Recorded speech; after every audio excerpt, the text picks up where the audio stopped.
Well, it feels like we've been training forever, in all honesty, but we've had a great few months leading up to this tournament, and I think everyone is just ready to go. We had quite a few net sessions, games scheduled or on the way, um, middle practices, gym sessions. So it's really been, yeah, it's been going well.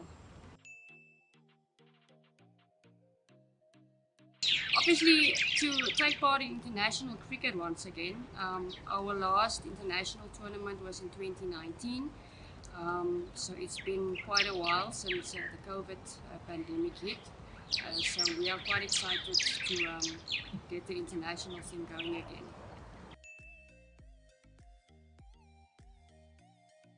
I would say it's obviously our bowling and fielding, but we've worked quite hard on our batting the last few months. So we want to establish ourselves as an all-round team, not just batting and bowling strengths, but um, yeah, that the batsmen come off and the bowlers do their part, and it's so that we're just an all-round proper outfit.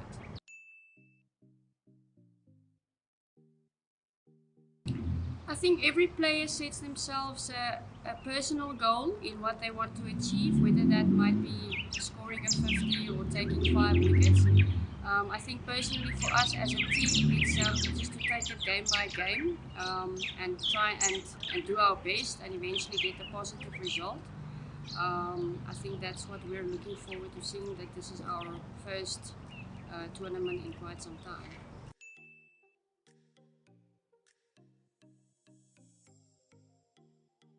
I think for me, it's not about really selecting just certain players that will do good. I think as a team, you want to have an all-round team doing well.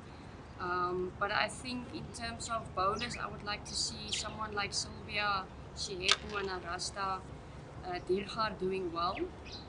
We have quite a few all-rounders in the team.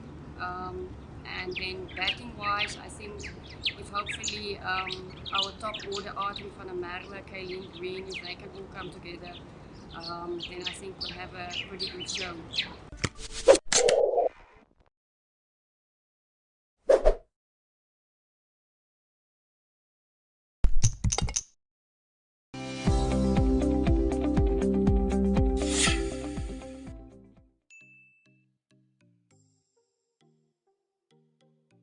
The sessions were going on well. The girls were working on their batting, the bowling, the fielding, and also we had an intra practice matches in between, and it looked like the training went well since the beginning of March until where we are now. We're looking forward to a tougher tournament where we'll be playing against tougher teams, but we are ready to compete, we are ready to play against them, and we're ready to have a very good result against them. I think it's an all-round team. We can bat, we can bowl, and our fielding is also very good. The main goal is to improve our rankings, our world rankings. We really need to win this tournament so that we can get better rankings at the end of the tournament.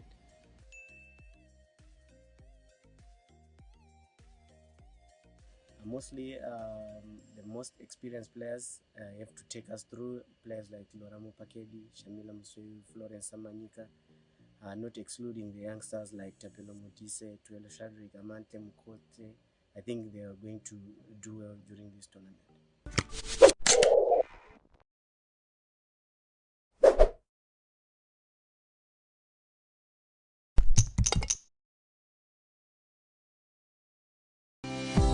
Yeah, I think it's a great addition to know that we've got two test matches. Obviously, with the Ashes coming up next year, within 9 months is really nice actually, because usually it's one every 2 years, so they're more frequent than we usually have them. But I think it's just one of excitement. I love playing Test cricket. Um, don't play much of it, but when I do, and I know the girls do, we really enjoy it and really enjoy the challenge doing something we don't do very often, and something, well, multi-innings cricket we don't do growing up. And I think it's really important that we keep Test cricket going in the women's game. I think realistically, T20 is the sport that's going to grow the women's game around the world, and I think we've seen that over the last 5 years. But I'd love to keep playing Test cricket, and I'd love to see the series, the multi-format series that we do for the Ashes. And I don't know about the points for the India matches, but obviously we've got Test match, 3 ODIs, 3 T20s. I'd love to see that as the norm going forward. I'd love to play a Test match in India. I think it'd be a massive challenge, and yeah, I think one of my proudest moments in an English shirt is scoring a Test match century, and that speaks for the way that Test cricket is seen. Yeah, I think it was awesome to see Stokesy talk about the women's IPL. I think the more allies we have in women's cricket, it really helps to change perceptions, and I think it's great from Ben to say that, and totally agree. I think it would be amazing for the women's game to have an IPL. I think you've seen it in Australia with the Big Bash, and hopefully here with the 100, having men's and women's competitions alongside each other are a really positive thing for the women's game, and really helps to progress things. So yeah, it was really nice to see that Ben made those comments.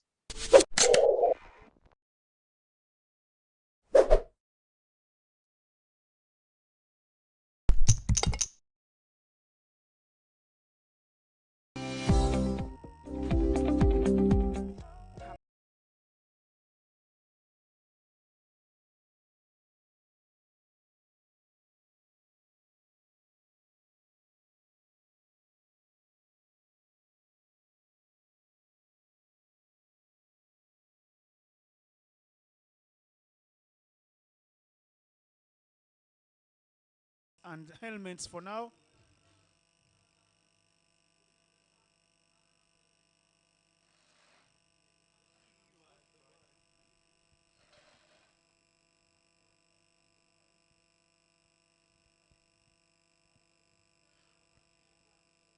Team Nigeria, we can remove the caps.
Hello. First, to get this started, let's observe a minute of silence for the victims of the 1994 genocide.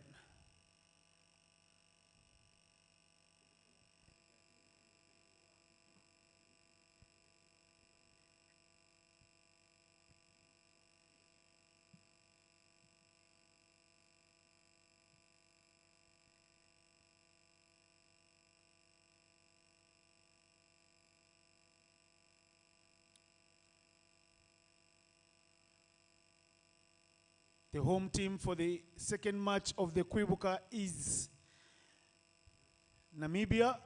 So we'll start with the Nigerian anthem.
And now, Namibia.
Team Nigeria, please walk right across the umpires.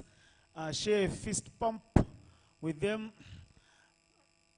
You need all the luck. You need those umpires to be your friends. Before the match, you could be the lucky recipient.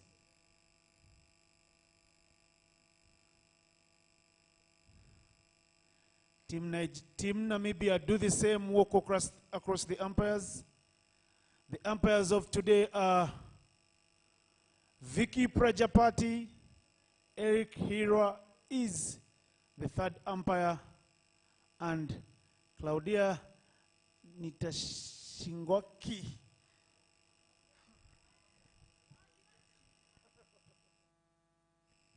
is the other man who will be standing in today.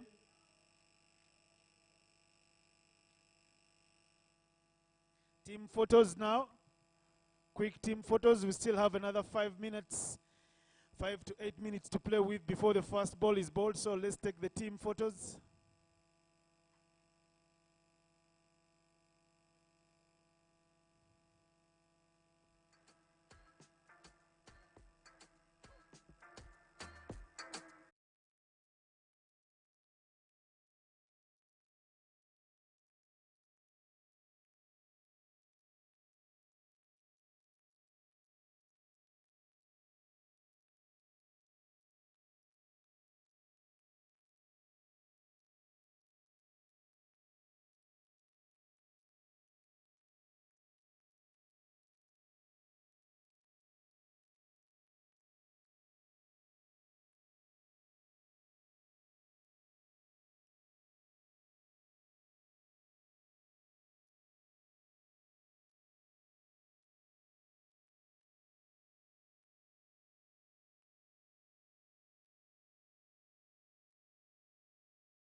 Right then, hello and welcome to match two of this Kwibuka T20 tournament that's underway in Rwanda. The matches are at the uh, stadium in Kigali, and it's game two between Namibia and Nigeria. Namibia, of course, fielding first here. They were, and we saw first in Rwanda and Botswana. Rwanda registering an easy 8-wicket win to an unbeaten 10 run, which was in the first match. Here, Nigeria have opted to bat first. And I have with me on commentary Anandran. Seems to be a good toss to win because I'm not really sure because the first match Rwanda missed Botswana for 29. Here's the first ball of the second match. The dot ball to start. It's a it's a good start for Namibia, isn't it, Ananya?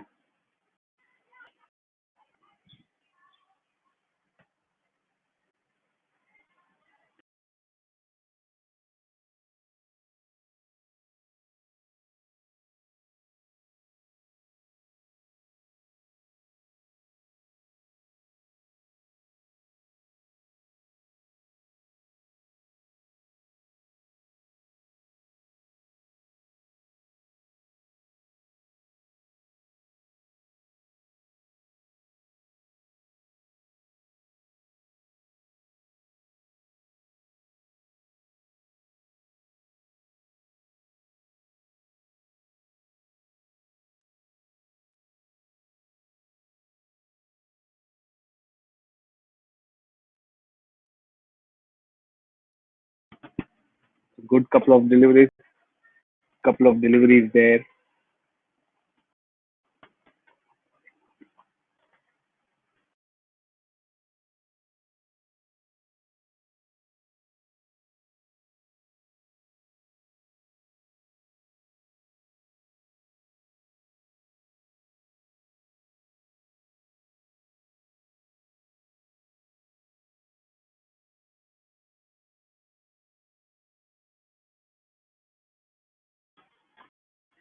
Irene Fanzil, the skipper of Namibia, has chosen to bowl the very first over. So good choice, Ananya, taking onus on yourself as a skipper to start proceedings.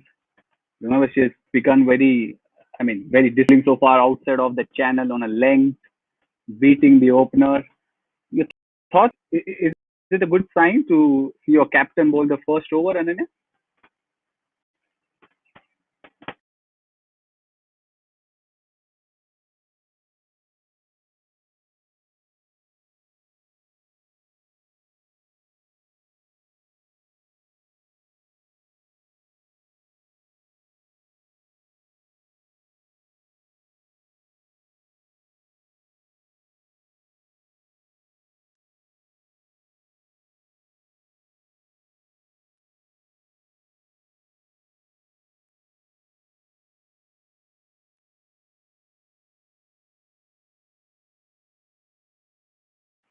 Much better bowling on length, attacking the stumps. 4 runs so far.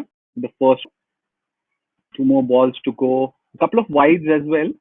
But you can see a bit of movement in the air, isn't it? And in the first match also, we saw how the fast bowlers were kind of getting along. And here is Erin Fanzil, who's also extracting decent amount of pace from the track, keeping the openers quiet.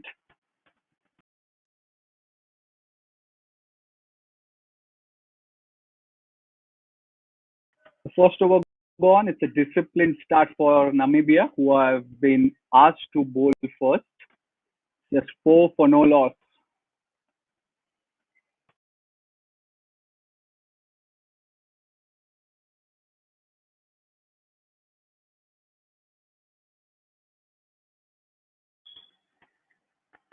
Kaylin Green, the off spinner, has the ball in hand for the second over. She's an off spinner, one of the more experienced players in this Namibian outfit. Second highest wicket taker as well, third most runs. Spin early on in this game, Ananya. We saw Pacers doing their thing at the start of the match, but spin right away. Your thoughts on that?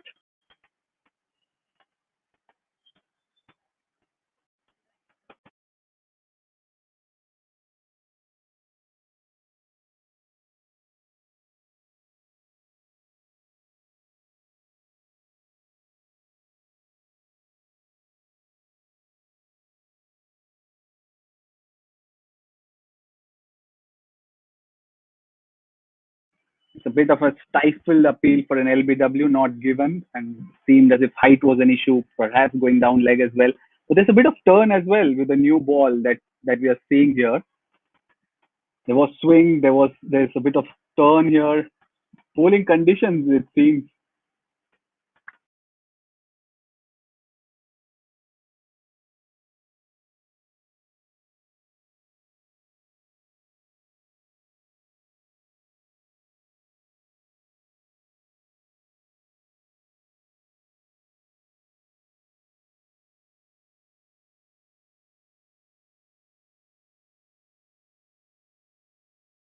Zeen, of course, has 21 wickets, and looking at how she is with her flight, not so she gets the results that you are more often in search of, but really quite balls here. Managed to keep the Nigerian batters in their crease at their own positions, and it also gives her more time to bowl at a single batter, isn't it?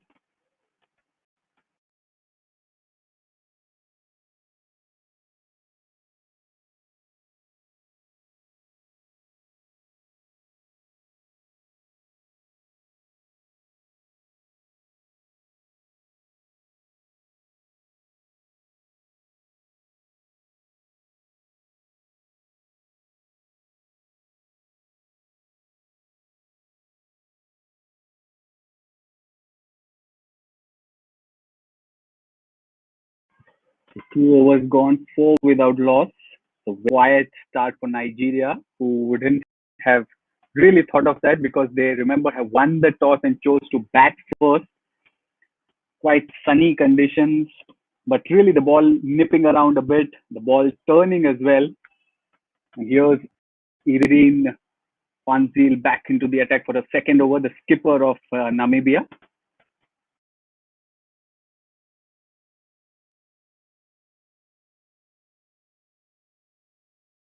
So huge appeal for LBW, not given yet again.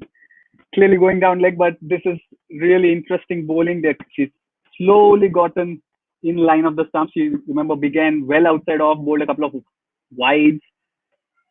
But tell us about these appealing tactics. Is it more to keep batters in the crease and not take those runs?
Almost nicked it behind. There was full, there was there for the drive, but completely misjudged that one. It's really good bowling by Fanzil, who's keeping it in and around that off stump, keeping the batters quiet. Remember, it's a T20, but it's important to kind of have a disciplined start, and the captain seems to be leading from the front. Another one outside off. There's a slight appeal from Yasmin Khan, the wicket keeper. The umpire unbudged. This is also one of those tricks that wicket keepers do, isn't it, Ananya? Appeal so that you escape those wide calls from the umpire, or sometimes really get one wrong decision your way.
Kaylin Green back for her second over. Obviously began with a maiden. Winner, who's Namibia's second highest wicket taker in T20Is. Good first over and good couple of balls. Almost nipped it yet again. Really bowling well is Kaylin Green.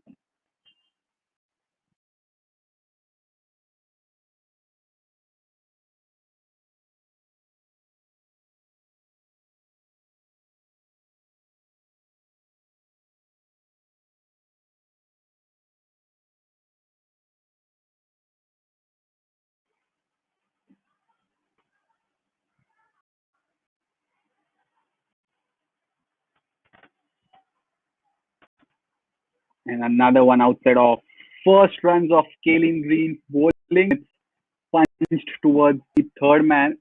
There was a slight misfield, just a single. So Abigail Igbobi finally managing to get off strike. Hinde Abdul Qadri, who's now on strike, is for a run. Talk about nerves, Ananya. You've been there and done that at multiple times.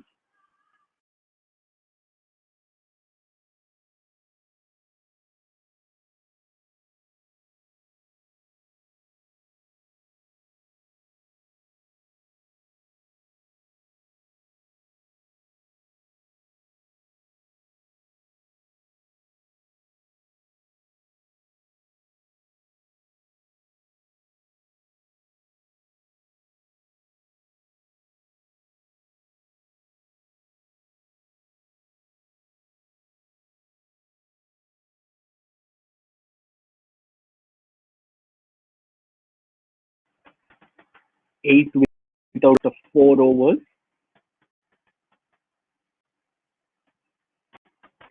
We see Sylvia Shihepo warming up and getting ready to bowl her first over of the match, the penultimate over of the power play. Nigeria, after had a toss, chosen to bat. Really not got it. 4 overs, 8 for no loss. Hinde Abdul Qadri, 2 overs she's faced to score a run. The pressure might really be on her. Gale at the other end, 2 runs of 12 balls. Here's Shihepo. Right arm seamer, leading wicket taker for Namibia in T20Is. And when seamers are bowling, I'd better let Ananya do the talking.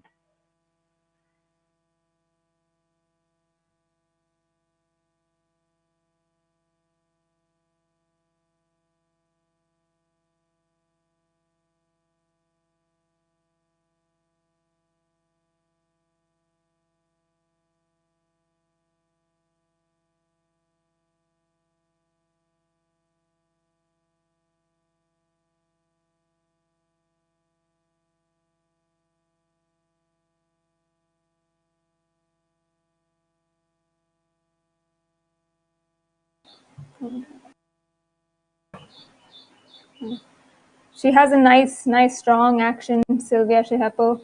I love the way she runs in, very, very athletic. Our coaches used to tell us about straight lines, and when you watch her, you can see those straight lines.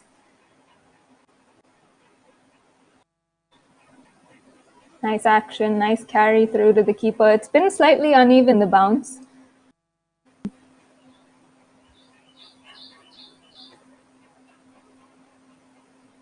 Abigail has been there for 14, but she's been beaten outside that off stump so many times till now. Really, really lucky that she hasn't managed to nick one to the wicket keeper. Another one was swish and miss out.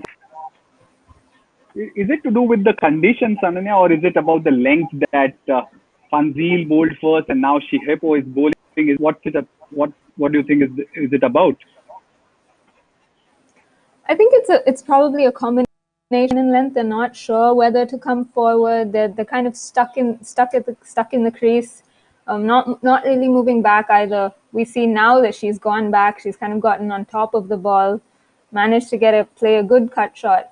But up until then, it seems like they're just kind of rooted to the crease and swishing at everything off stump, not really getting their feet moving. So hopefully now that the two of them have been at the crease for a while, their feet start moving a little better. They're able to reach those balls outside off stump.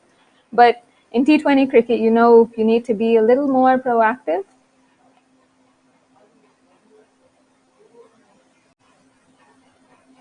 Bit of a mix-up here. Oh no. Easy run out, easy run out. That's D.D. Forster or Dietland Forster was the player at backward point. There was confusion, yes, no. One was speaking in Afrikaans, the other probably in Hebrew. There was a miscommunication. And if it falls, success for Namibia. Lose their first 11 wicket. for 1. Nigeria 1 down with the scores on 11. Poor calling, mix in the running. Was there a run? My guess is as good as yours. Edele. Adri van der Merwe completing the run out there for Namibia. And shot number 5 for Nigeria walks on. Favor Iskebe.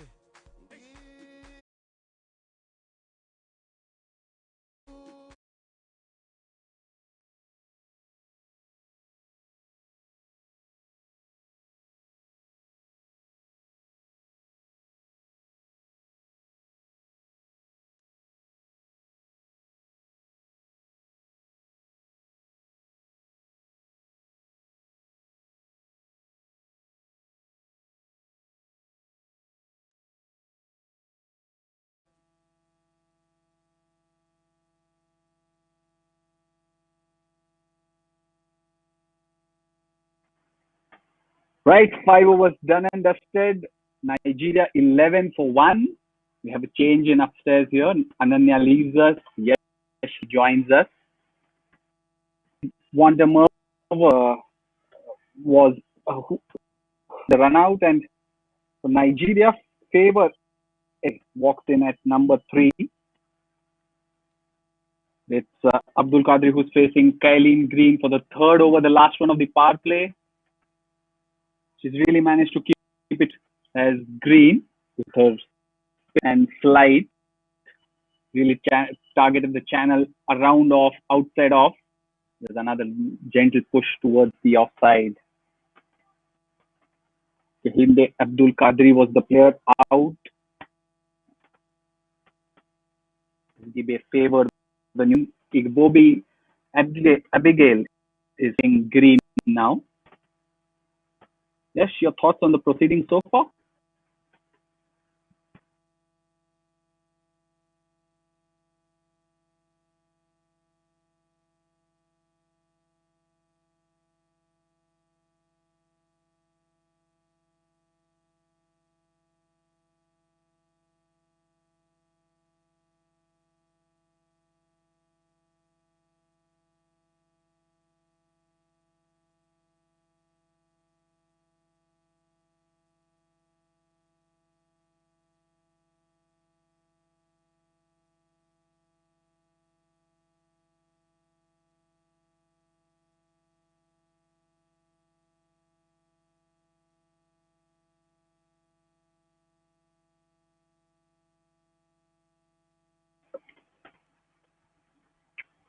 That is the end of the power play.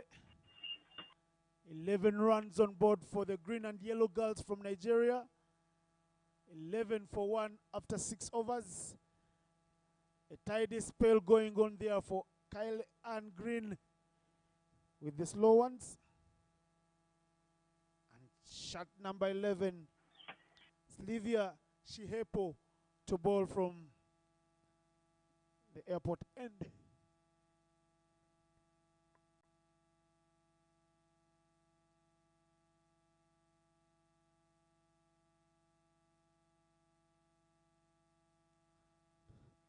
She starts with a straight one right in the middle. Olivier, the umpire, doesn't hesitate to put the dreaded finger up.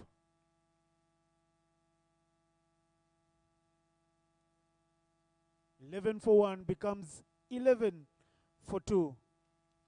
Walking on to bat is shot number 2 for Nigeria. At number 4 will be Blessing a team.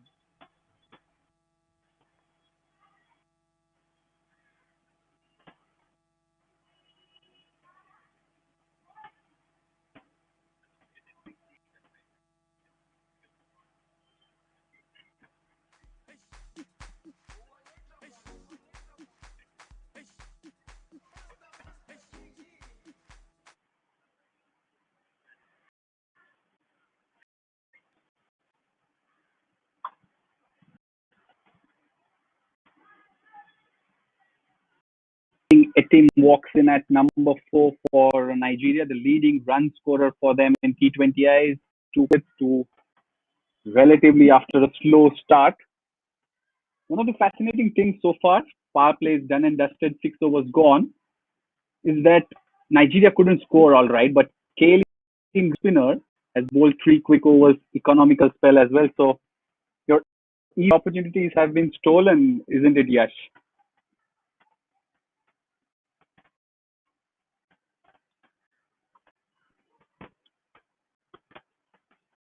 Shihefo invited to Etim, who's on strike.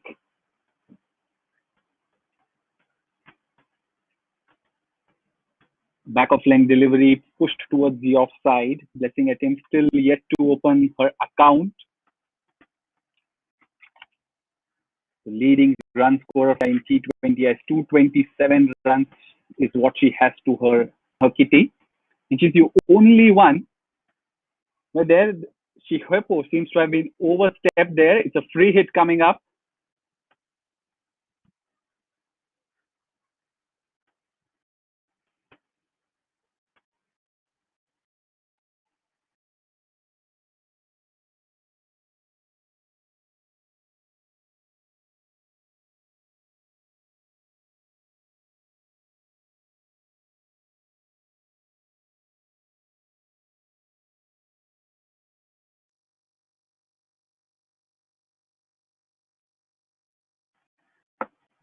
Such the experience of Shihefo that despite there being a free hit, it's not costed, but some other day it might just, it's a huge appeal. And the dreaded left index finger has been raised. Second wicket in the over for Sylvia Hepo. And Namibia are truly on top, and that itself is an understatement. 13 for 3. Namibia are all over Nigeria. They've lost the third wicket as Favor Esigbe walked to her name. In fact, a duck to her name. Namibia are clearly on top, 13 for 3.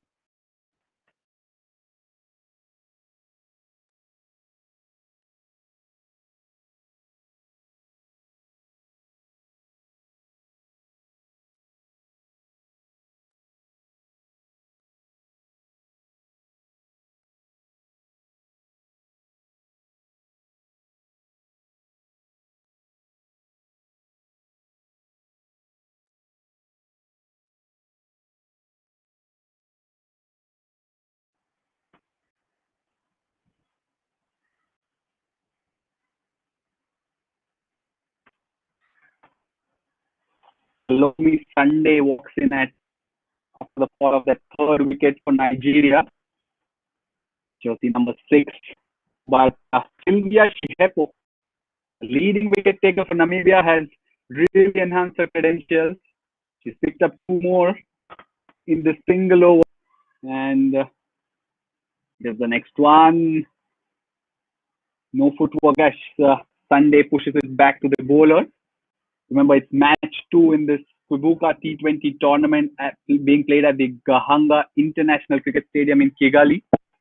We saw Rwanda beat Botswana in a comprehensive manner in the first match. And Namibia take on Nigeria here. 7th over, has she got a nick there? Was Yasmin Khan, the wicket, missed it. And on for leg byes. Cross the fence as well. The first boundary of the innings. It's not of the blade of a batter, but it's of Salome Sunday. Just really good bowling, isn't it? It's quite easy for them to have kind of started a bit more tamer fashion than they have, having lost the toss, but they have really been on the game, on the money, and have 3 quick wickets.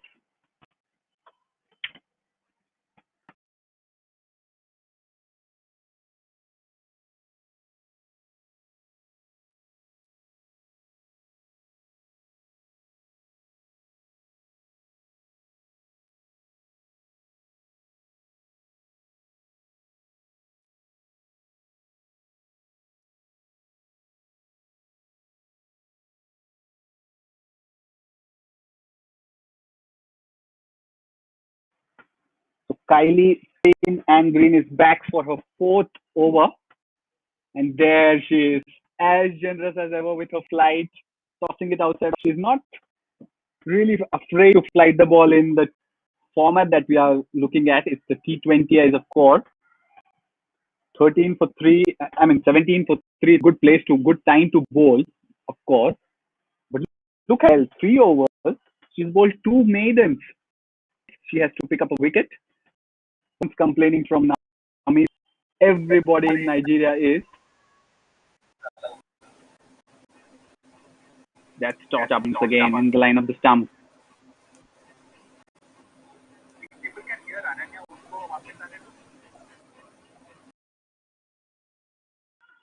Here's another one. This is finally blessing a team. Manages to rotate.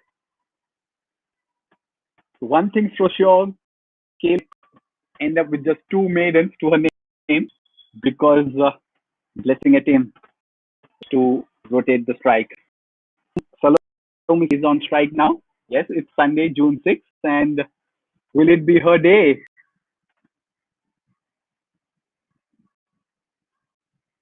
Well, ball pushed to the offside.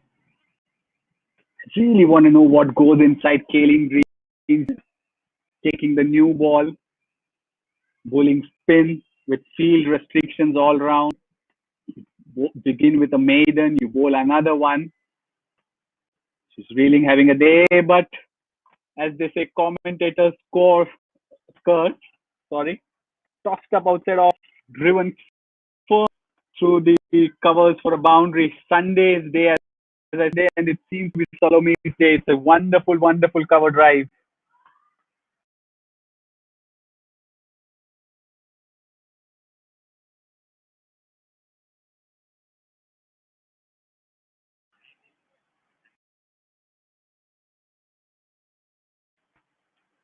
Another one flatter this time, down the leg side. A bit of stretching for the umpire. 23 for 3. All of Kaylin Green's spell in this second match. The first for Namibia. 2 maidens so far. How does she finish? She finishes with another tossed up ball. Did Sunday manage to get anything there? We'll have to wait for the umpire's call. Seems it's a leg by. So Kaylin Green done for the day with the ball for Namibia. 7 for no loss after her spell. 8 overs gone. 24 for 3 is what Nigeria are at. They won that into bat, and really, this might be one of the worst dreams that they might be looking at. Meanwhile,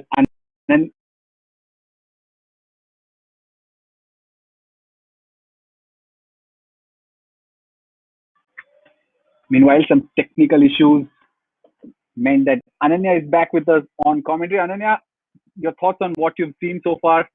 Namibia have really pressed this, have Nigeria control there.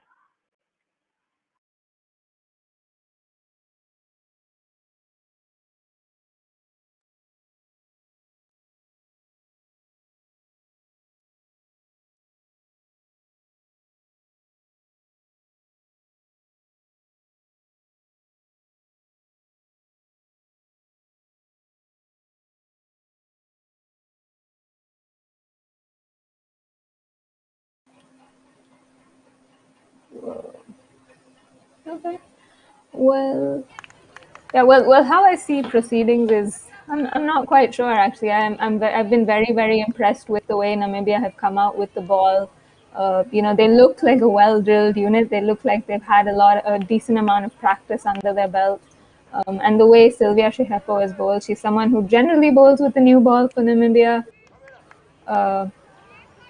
Yeah, she generally bowls with the new ball for Namibia, but she's come in one change, and she's ripped through, but she's kind of caused a bit of trouble for Nigeria. Those 2 wickets, and the run out was when she was bowling as well. So I think she's given her worth. She's done exactly what the skipper has wanted of her or had called her to do before the start of the tournament. So it's been excellent to watch her bowl.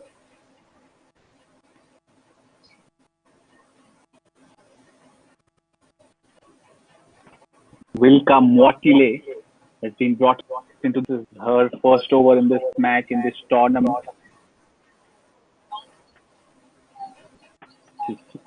Two balls bowled so far, a single taken by Salome Sunday. Salanya, how your thoughts on being Salome's day? Because, of course, Sunday. Oh, you almost had to jinx her, didn't you? Yeah, I think it would be nice for her to get some runs. She is actually one of Nigeria's better batters, has a decent record. So hopefully she comes good for them. They need someone to come good and really step up and lift the scoring rate. Really, they haven't. The top three didn't look like they were going anywhere, but she's come out with some decent intent and looks like she really wants to take on the bowler. So hopefully she gets some runs.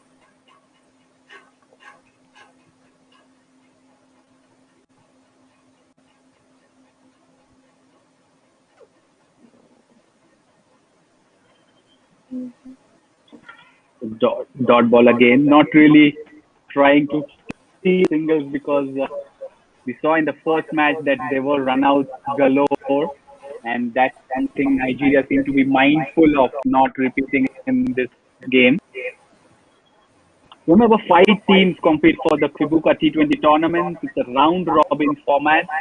We had a 6th team in Uganda who had to pull out due to COVID cases, in fact, in their team. But while we speak, Wilka Mwatile continues to impress, both impressive discipline bowling.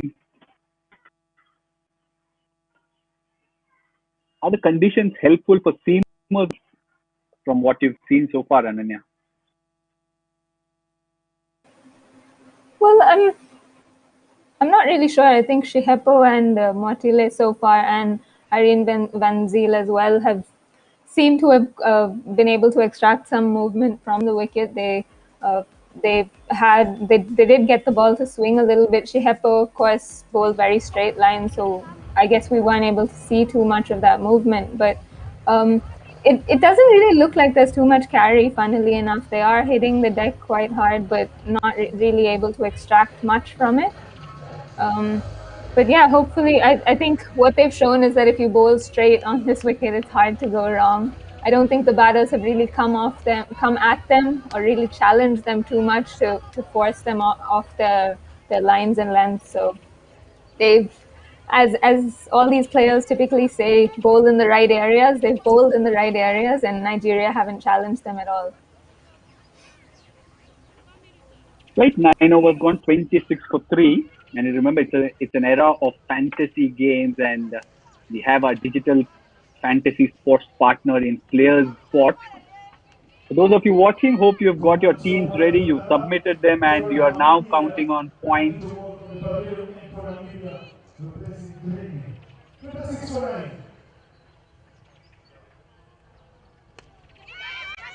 Players Sport, the digital partner, fantasy partner, and another wicket here. The 4th one gone. There's a spinner introduced into the attack after Kaylin Green exhausted her spell. And it's Victoria Hamuniela who strikes off her very first ball. Not the best of deliveries, but it was cut straight to backward point. Wicket of the first ball. Good feeling there, Ananya. Definitely good feeling. Victoria Hamaniela, the off spinner, she looks up to Nathan Lyon. Nathan Lyon's usually always amongst the wickets, so she'll be happy to have made her contribution to the team so far. Nigeria have really dug themselves into a hole here. They need to find someone to really lift them out of it. They have some experience with the captain still left there, but they will need to find something special from their batting unit. Namibia have run circles around them, and they haven't really found an answer quite yet. Hamunulia has really begun well because she's got rid of the dangerous Blessing Etim, who's Nigeria's leading run scorer. Omone Africa in for Nigeria is an interesting first ball wicket for and she looks and admires and is in awe of Nathan Lyon. Not surprising that she's got a wicket of her very first ball. Yeah, not surprising. Isn't that how Nathan Lyon started his test career? Wicket first ball. So she'll be very happy, and she'll hope that maybe sometime in the future he'll see this wicket and he'll know that someone in Namibia looks up to him. But I'm pretty sure she'll be quite happy to bowl to a left-hander. Now we know how off spinners generally like to bowl to lefties, and Asika will find it challenging, I'm sure. There was a bit of turn. We saw Kaylin Green extract a bit of turn, so let's see if Victoria Hamaniela can do that.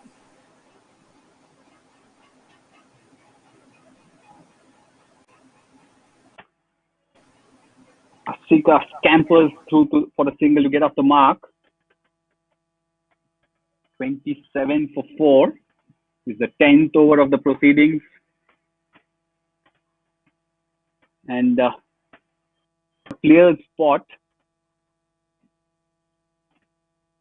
Really, Victoria has kind of pushed a case for increasing points, isn't it? On the Player Spot Fantasy app, hashtag Khela Kya, which means have you played?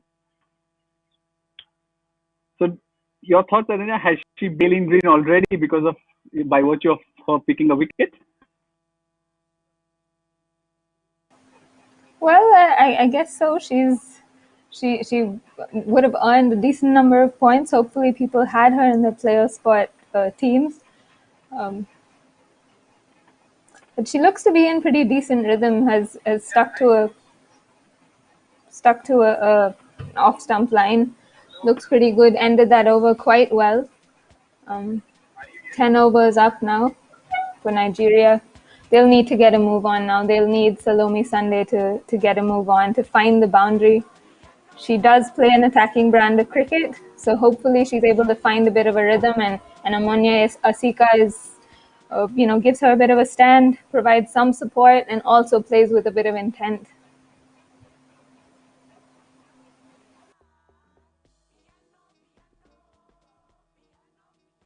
"23 for 4 at the halfway stage of this match, of this innings.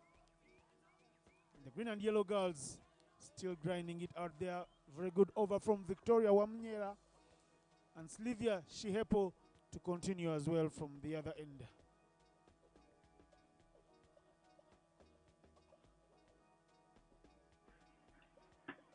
"27 for 4 Nigeria, winning the toss, choosing to bat first. Really not going to script Mwakile back for her second over. Just the 2 runs of her first over. Remember to download the Players Spot app. The link's in the description below. And if you have a lot of players from that Namibia side, be sure to kind of be in the top half of the rankings, because they are clearly on top. 27 for 4 after losing the toss. Here's another one. She's beating them left, right, and center, Ananya. Right-hander batter, bowled outside off, missed. Now doing the same to the left-hander in Omonye Asika. She's definitely found some really good rhythm. She looks very strong at the crease again, like Shehepo. I like the way these Namibian bowlers are running in straight, really getting through the crease nicely. They seem to be hitting the right areas again. To quote all international players, they're hitting the right areas, getting the batters on the front foot, not really sure whether to play forward or back. And the fact that she's been able to quite quickly adjust her lines, I guess we'll see that now again. To both the left-hander and right-hander is quite admirable. I'm not surprised though. She does look up to Elise Perry. She is someone who Matile admires. She said Elise Perry is her favorite cricketer. So anyone who looks up to someone like Elise Perry is probably practicing as much as her, wanting to be a lot like her.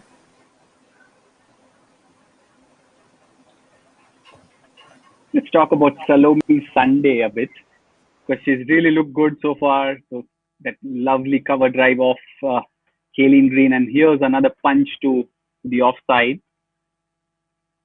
So she's really looked compact, hasn't she? Yes, she definitely has looked compact, and as we see Matile come into Asika, again, she's adjusted her lines very nicely. But speaking of Sunday, I think she does look like she's come out to bat with a lot of positive intent. She has, I suppose, like the only batter who's looking to score runs, who's trying to get a move on, something that we didn't see from the openers or the top three, in fact. So she admires MS Dhoni. So are you surprised by her intent to score runs? The desire to look for boundaries, I suppose.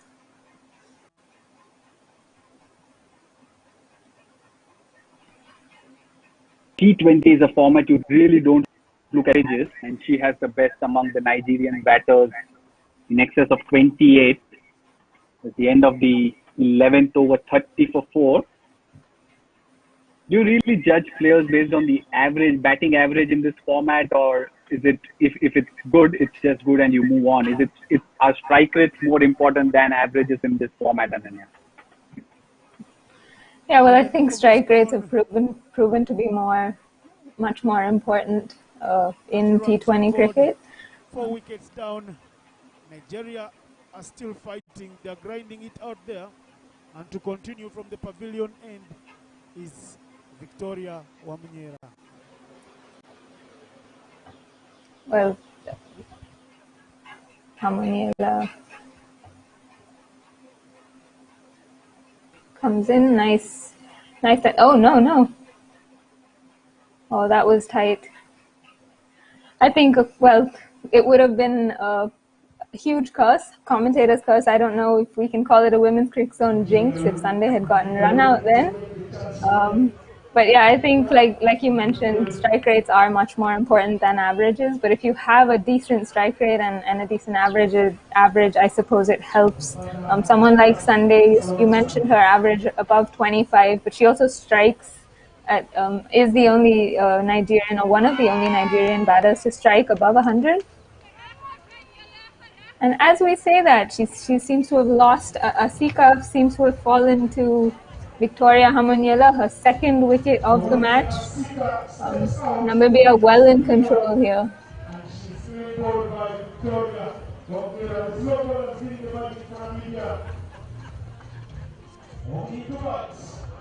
At number 74, the green and yellow girls from Nigeria, it's Samantha Azuma.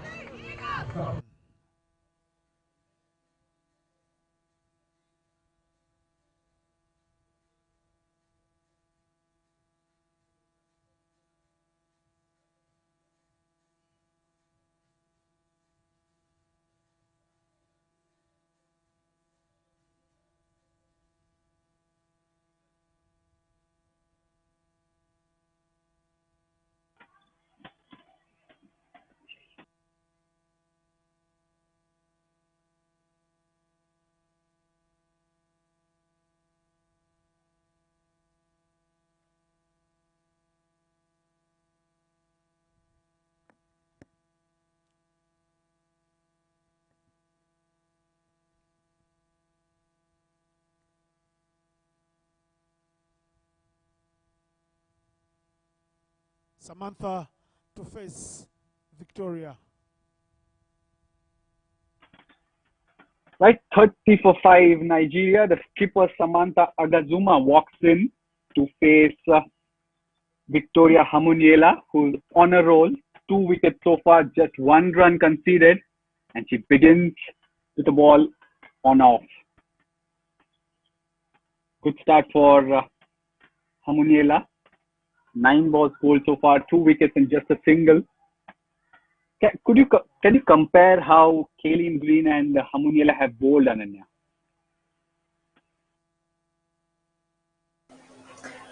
Well, I think Hamuniela appears slightly slower than Green. She is getting through her overs slightly slower than Green as well. Green was rushing through her overs. You blinked and you missed it.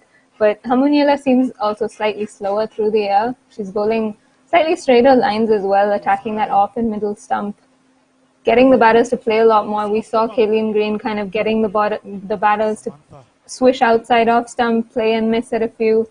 But these lines are much straighter. Again, Green probably lines were, she was bowling in the power play, so it's better to maintain, you can only protect one side of the field. That probably prompted her lines. But they do appear like very different spinners who complement each other definitely. The paces at which they bowl are different. I think the angles they create as well are different. So Namibia have a really good attack. They've covered quite a few bases with their seamers and their spinners. Another over up. 12 overs, 31 for 5 Nigeria. They really are struggling right now.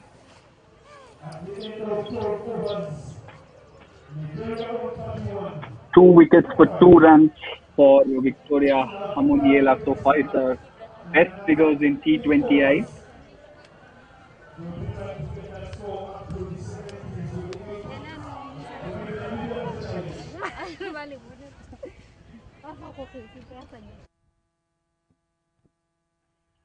Two wickets for 2 runs for Hamuniela, her best T20I career figures.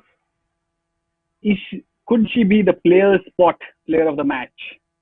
Very early to call that, but you can head over to the Player Spot app to find out who's gotten more points at this stage of the game. The link, of course, is in the description. Meanwhile, it is Mwatile who continues 2 overs for 5. The thing about Hamuniela is she's played 12 matches before this and has bowled only in 6 games out of those 12.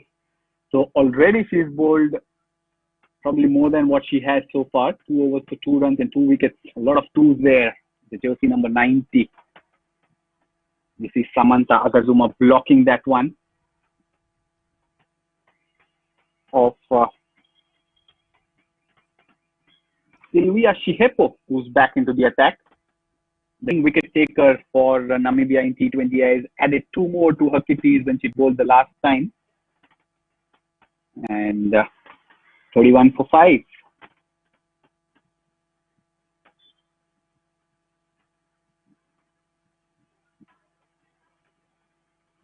Agazuma really happy to block her way. It could be also a tactic after looking at what happened in the first match, isn't it, Ananya? Botswana kept losing wickets after wickets to be bowled out for 29. And looking at that, Nigeria probably might have told themselves, let us back 20 overs. Well, that's probably the case, but just as you say that, Samantha Agazuma chases a wide one, tries to uppercut it over backward point. So clearly that doesn't look like the tactic at the moment. But no, if that's the case, I don't think that's the right thing to do. They need to get as many runs as they possibly can because Namibia are a very strong side, very strong batting side. So they will need to try and get as many runs as they can. But I think Samantha Agazuma, she is Nigeria's captain.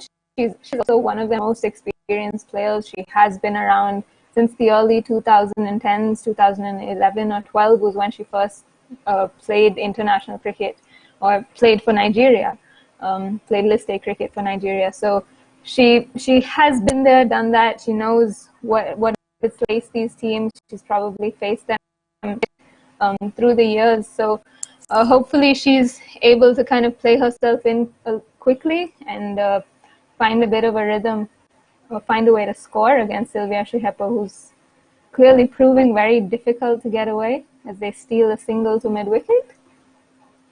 But yes, I think Samantha Agazuma will have to pick up pace slightly quickly. Salome Sunday has been now 15 balls for her 6, includes a boundary of Kaylin Green. But we talked about how she's looked positive, and it's time for her to kind of translate that positiveness. And as I say that, her stumps are displaced, and Shihepu has a small dance as she celebrates her 3rd wicket there, knocking off Salome Sunday, the end of Sunday's stay in the middle for 6, as Nigeria slipped deeper into trouble, 4 for 6.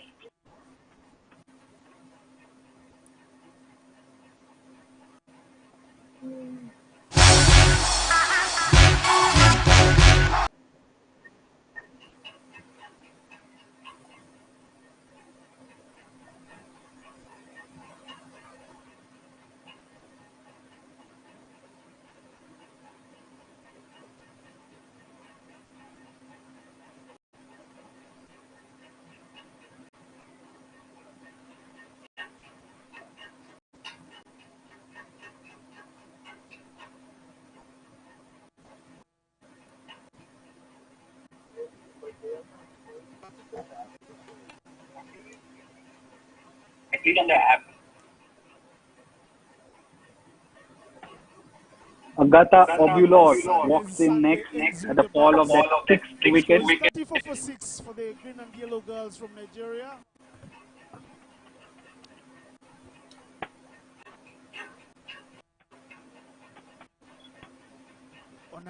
On the captain, Samantha Agazuma.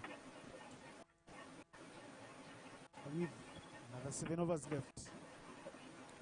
Sam to face Victoria. Obulor, of course, is at the other end. Hamanula continues. Agazuma.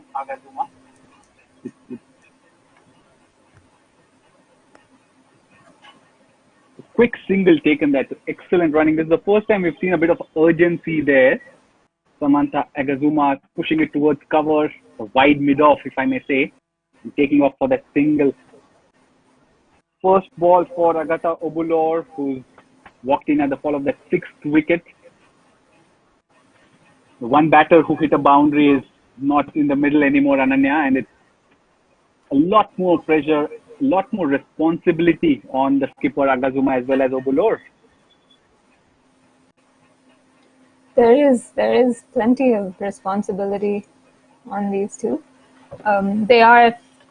Samantha is the captain of the side, and Agatha Obulor is the vice captain.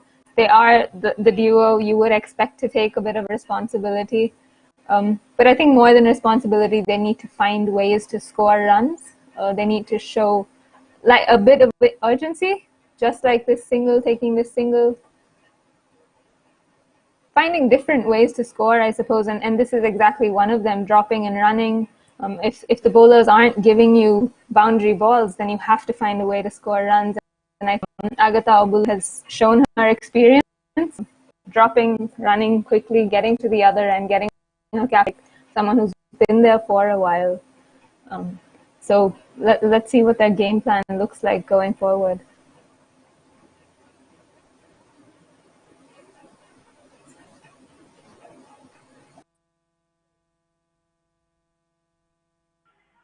I like how Samantha Agazuma takes the guard.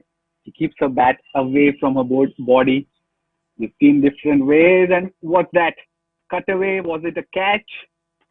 I'm not sure. But whatever it is, there's a chance of a run out the other end. But she saved. There's a lot happening in that one ball. It was a bit short by Hamanula, which Samantha cut, which possibly was a chance at cover point.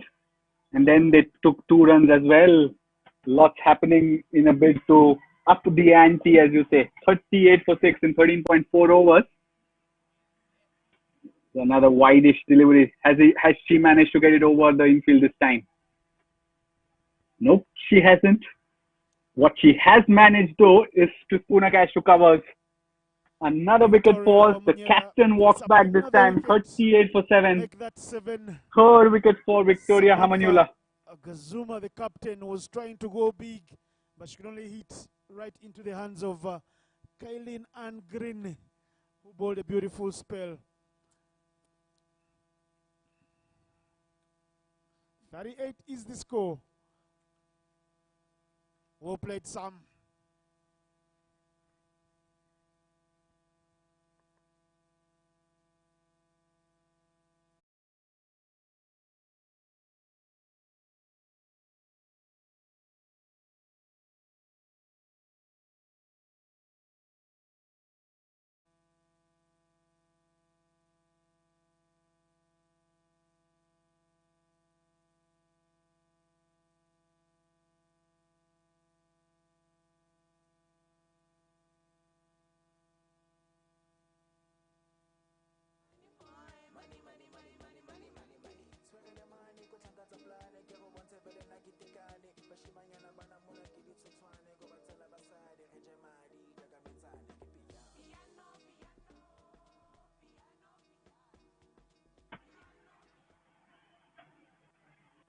Six for 3 for Hamanyula. It becomes 7 for 3. 39 for 7 after 14 overs. Nigeria are just trying to find a way where they can last 20 overs. They won the toss, opted to bat first. That might not have been there in their plans. 38 for 7 after 14.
Shihepo continues, 39 for 7 after 14 overs, Nigeria. Shihepo, of course, Namibia's leading wicket taker in T20Is, and she's really having a ball today. 2 wickets already, and a couple of dot balls in this over as well. It was a joy. The new batter, another run, which would be a bye. Yasmin Khan hasn't been the cleanest today. But yes, to be fair to her, the ball has bounced in front of her quite a number of times. Off spinners is always tough to collect the ball down the leg side, but it was a joy taking guard. But floor it is to face Shihepo. 40 for 7. What's the score that Nigeria would be happy with, Ananya?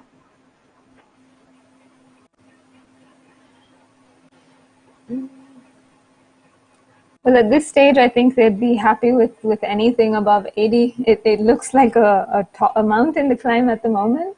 With Shihepo and Hamanyula both, they seem to be competing at player spot of the match title.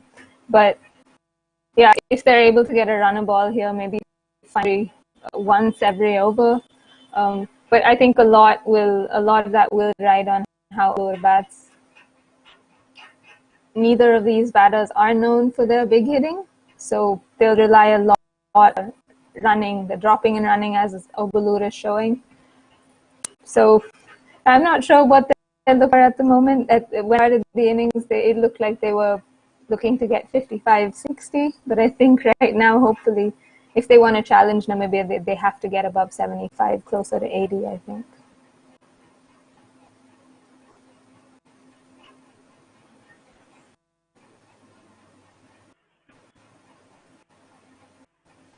Was the last ball of the 15th over, 41 for 7. Efosa Joy unbeaten on one. Agatha Obulor has a couple of runs to her credit. Last 5 overs left. And here's the thing about Efosa Joy.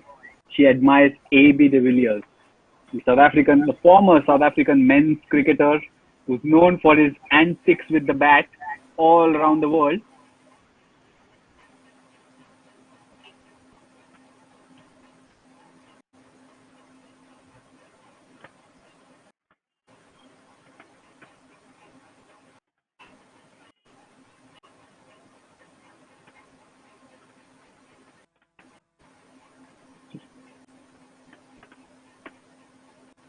Final over for Hamuniela. Is she the player of the match? 3 wickets for 7 runs so far. You can go check out on the app. The link is in the description.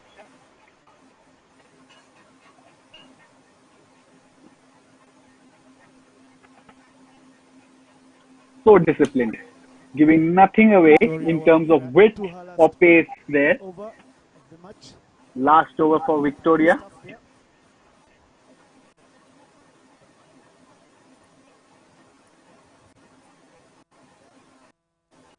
It's in the air. And it's wicket number 4 for Hamuniela. And it's Agatha Obulor who has to depart. Tries to take the aerial route, fails. And another wicket falls. Ananya, where do Nigeria look at from this position? 41 for 8. Oh, well, I guess the thing they want to do is make sure they don't give Victoria Hamuniela her 5th wicket. She's started the match with 2 career wickets, and now she has 6. So 4 in this match itself. I think she's had a ball today. She's bowled very, very great discipline, bowled very straight lines, and forced the batters to create a lot of pace. Pace has been non-existent when she's bowled, so she's been exceptional, I think.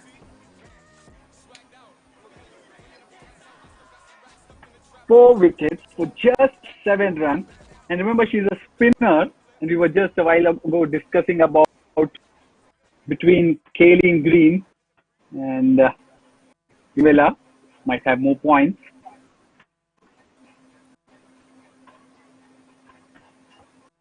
In the players spot fantasy game.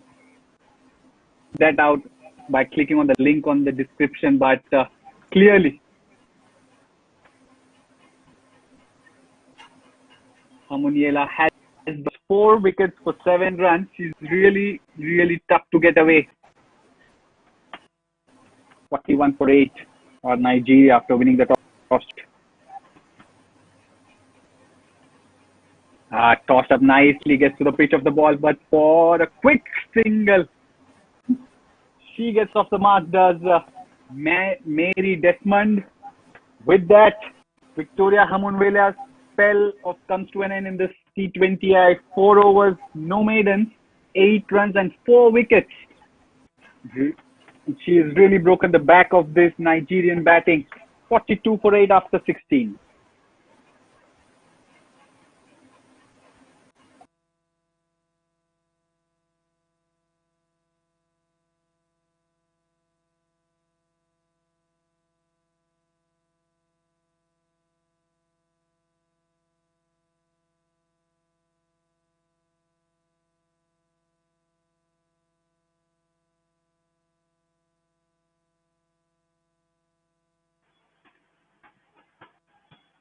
Skipper Irene Fanzil is back into the attack for another spell. 42 for 8 on Nigeria, and she set the tone for this. Remember, took the first over.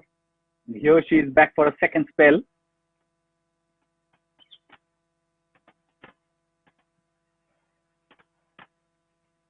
Esposa Joy pushes it to the offside for a quick single.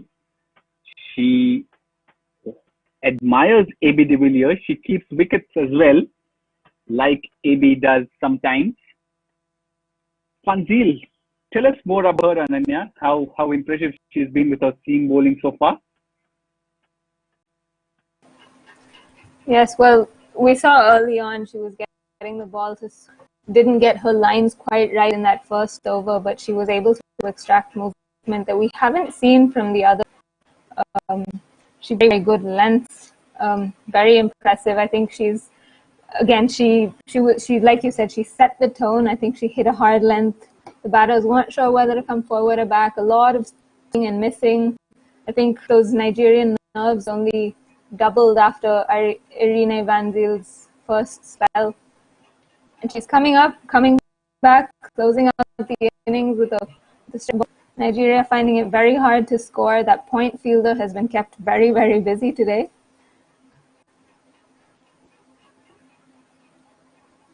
Vanzil comes.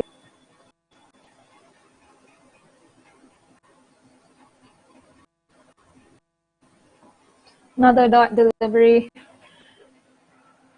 Nigeria are finding it really, really hard to even get off strike. We've seen that through the innings. I think they're playing very in between shots, hitting the fielder, not really hitting the ball hard, kind of just pushing at it.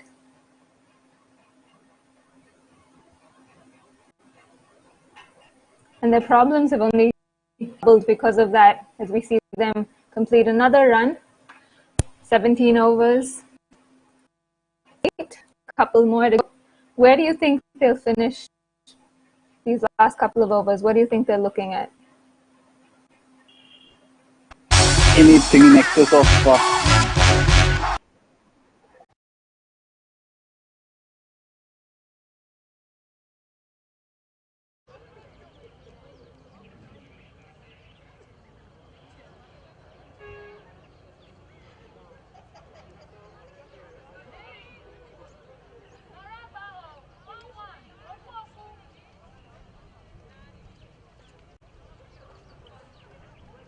44 for 8. You asked me where I see them finish, and anything in excess of 60 is something they should be happy with, given where they began, given where they were at various points in the game.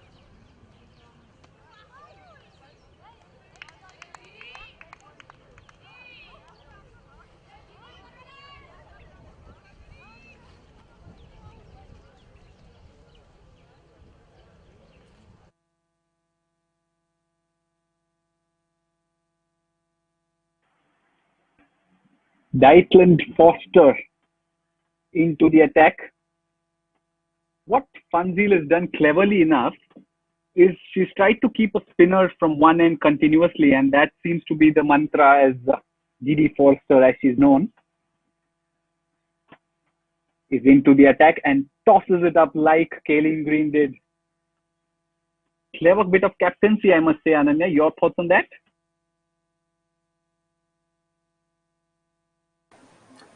Certainly clever.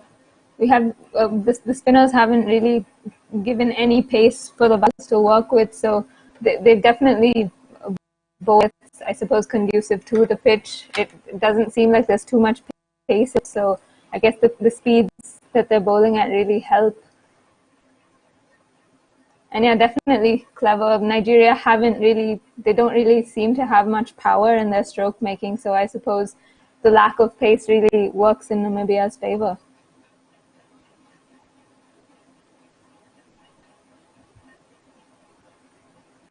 I think the only time they probably had two seamers going on was for that 1 over of change. Otherwise, they've always had a spinner bowling from one end. 46 for 8 after 18. 7 runs in the 3 overs she's bowled. Score is 46 for 8 after 18 overs.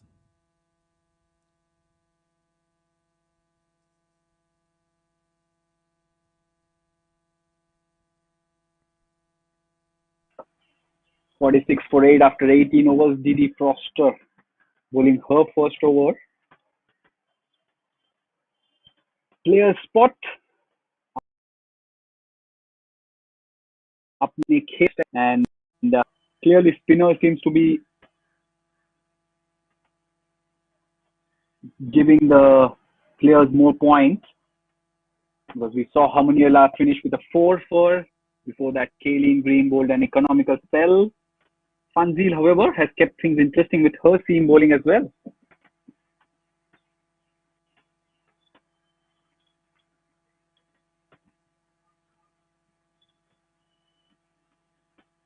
Another dot ball. The gap is quite drastic between these two sides. Namibia ranked 23rd in the ICC rankings for T20I teams, and Nigeria are placed 41.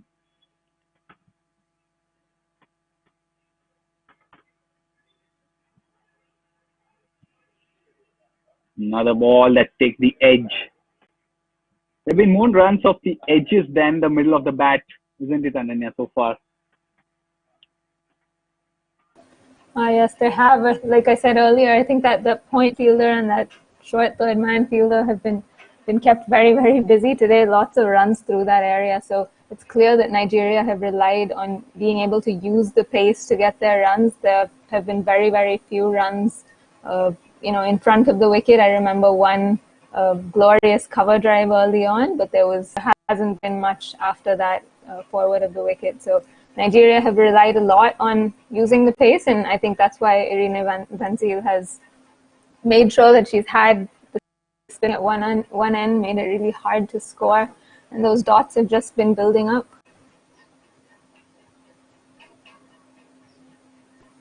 Really keeping it tight, full in line of the stumps. Nothing that the batter could do there. 47 for 8. 2 more balls to go in this penultimate over. Just the one boundary in this innings, and it's very unlikely of less number of boundaries in a T20I. This is an extra down the leg side. That 4 was hit by Salome Sunday on this wonderful Sunday that we are witnessing these actions. Remember, this is the second match of the Kwibuka T20 Tournament being played at the Gahanga International Cricket Stadium in Kigali.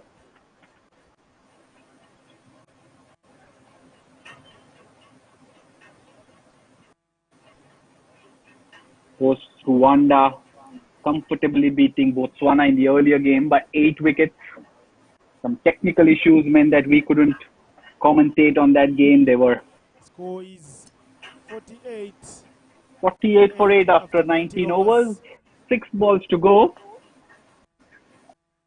The 60 that I said, Ananya, that Nigeria could be happy with looks miles at this point. Half of the innings. It does look miles away, especially with the spinner bowling now. Looks very, very unlikely. But yeah, I think Namibia have shown their head and shoulders above Nigeria at the moment. Nigeria have a lot to work on. Another dot ball that just the number of dot balls have built and built through the innings. They started with a mountain of dot balls, and that's just been climbing. So yeah, I think this innings has just shown up the difference between the two teams. Namibia look like a very well-oiled unit, at least in the field. They've got their plans in place. But I suppose one of the things that they will be disappointed with is those extras. Yasmin Khan, I'm sure, will be disappointed with the way she's kept. But it is the first game that these teams are playing after a very, very long time. So hopefully that rustiness is shaken off as the tournament progresses. Swings hard, doesn't connect anything. 17 extras already in the score of 49 for 8. No par given at all by Caitlin Forrester. Into her second over, another spinner as we speak. The flatter, flat through the offside, through covers. They go back for the second. There's a good They throw. want to, and they do get. They get the second one. Arasta, Diergaard with that throw. They get the couple, get the 50-run mark. 50 for 8. Some solace.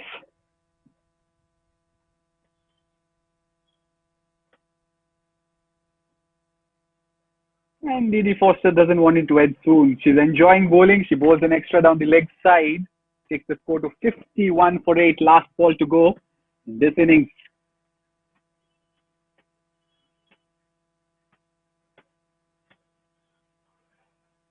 And it's a dot ball to end the innings. 51 for 8. It will be That is for the end Nigeria, of the who first won the inning. toss, opted to bat, 52 for 8. and saw them After they allotted 20 overs. 52 for 8. But what Well. Nigeria will be happy with Namibia will need is that they aren't bowled out. 53.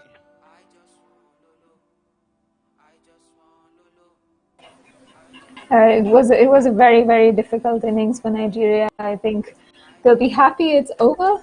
They didn't that innings went nowhere. So they'll be happy it's over, but they have a lot to do with the ball. They'll really need to step up, make early inroads.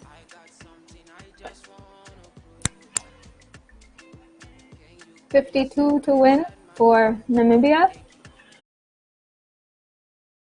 Be expected to chase this down quite easily, but let's see if Nigeria can find something, come out all guns blazing with the ball. Let's quickly summarize this innings. 52 for 8 is what Nigeria finished with. 4 wickets for Victoria Hamuniela, 4 for 8, her best in T20Is. Before that, we saw Kellyanne Green finish with 7 runs of her 4 overs. And then spinners or pacers or streamers, which side, who bowled better, you think? Well, I think the numbers clearly say that the spinners were more successful. I think they did bowl very well. They bowled quite intelligently. But I think for me, that's Leashi Hepo. I thought she broke through, or she made early inroads and in that top order, and she bowled very straight lines on a pitch that hasn't really offered much. Yes, we saw some swing early, but I thought her lines and lengths were quite brilliant today. So I'd say, again, I'm biased. I'd say that she probably bowled the best, but the spinners were outstanding as well. 52 for 8 is what Nigeria finished with. Really would be pleased from the fact that they managed to last 50 overs. I say that because the first match of this year's Kwibuka T20 Tournament saw Botswana fold up for a mere 29 in the first T20I. So that's a massive improvement for Nigeria, who won the toss, opted to bat first. 52 for 8, 53 to win for Namibia. Should be a canter. We'll be back with the chase in about 15 minutes' time. Stay here, don't go back, don't go anywhere.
Rahul Dravid. To be honest with myself and my game, Whiplash and Kabhi Khushi Kabhi Gum. I used to be very superstitious, but I've realized it doesn't work anymore. I used to wear the same match kit if I did well throughout the whole tournament. It was one thing. Any desert. My T20 debut cap. Shah Rukh Khan. I really like Serena Williams. Dale Steyn, definitely. My mom.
You know, having a lot of records on your site, triple hundreds and all this stuff. You know, what else I want? Because he's my favorite cricketer, and I learned a lot from him. So, अगर ऐसा कुछ होता है, what else I want?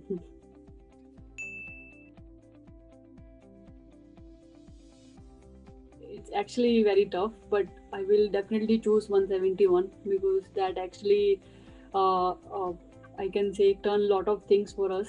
क्योंकि उससे पहले somehow I felt कि इतना women cricket को प्यार नहीं मिलता था, लेकिन after that we got all of those things जो हम लोग ड्रीम करते थे as a team.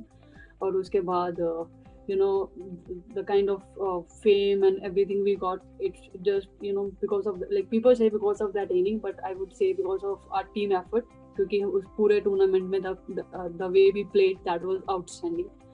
So I would choose that inning. Best advice I always got from my mother, क्योंकि मेरे मम्मा हमेशा ये बोलते हैं कि like she says in Punjabi, एक चुप सौ सुख, you know, अगर आप एक बार मतलब एक don't talk too much, say sit quiet, क्योंकि उसमें क्या रहता है कि अगर आप चुप रहते हो तो उसमें you know people can't point towards you, क्योंकि तुमने ये बोला वो करा, so it's better to sit quiet.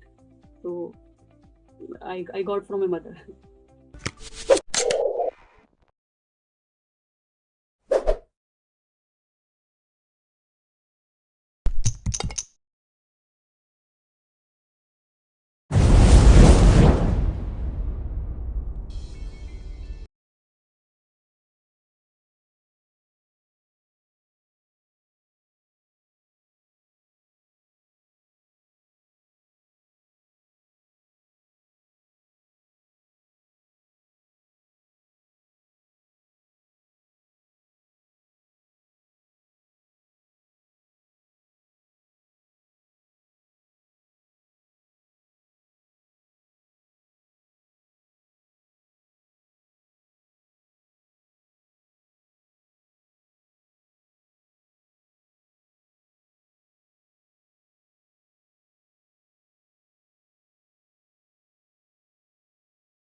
Barring me, I think everybody are quite messy in the dressing room.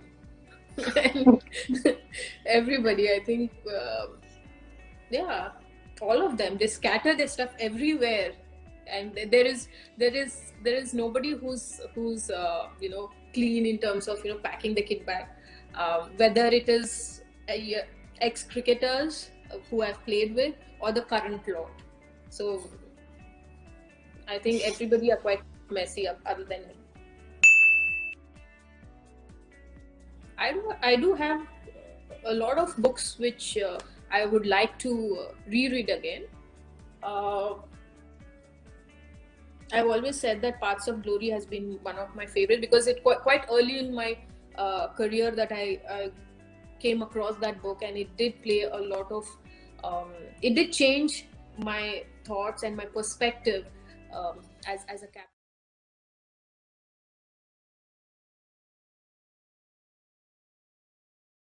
He played for Kenya in 3 World Cups, 64 ODIs, 43 wickets. Picked the wicket of Sachin Tendulkar. Played a leading role as Kenya played in the 2003 World Cup semi-final. Happy birthday, Martin Suzuki. 50 up for you. Now, start to the business. Nigeria must defend against Namibia.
Well, the way things have gone so far, I think I'd hope they get it in 7 or 8 overs. That would be ideal. But I think this game is probably going to go to the 10th or 11th over. That's normally how we've seen the pattern of associate cricket goes slow, scoring is slightly slower than normal.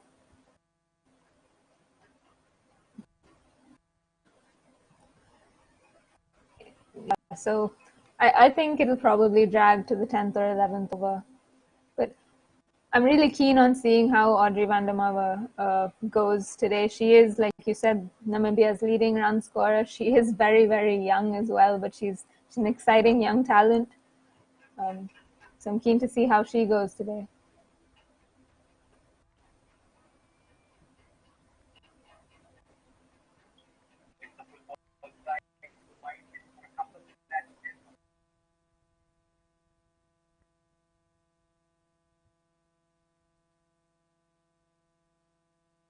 Adri van der Merwe gets the scoreboard ticking with a nice flick through the onside.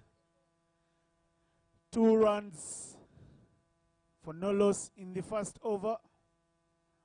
Very good over there, bowled by Blessing a team. 19 overs left. 51 runs required.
Wide delivery from Rachel Sampson. Not an ideal start for her. She's getting a little bit of shade in. Hope he's able to correct those lines in the next ball.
Yes, the openers do have a fair bit of time to play themselves in.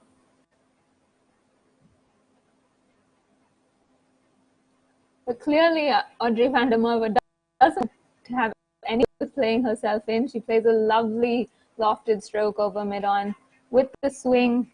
Again, Rachel Sampson getting the ball to tail in slightly. Audrey van der Merwe, it's in her zone. She goes over mid-off. Lovely, strong, powerful shot from the youngster. It's a great way to signal her intentions.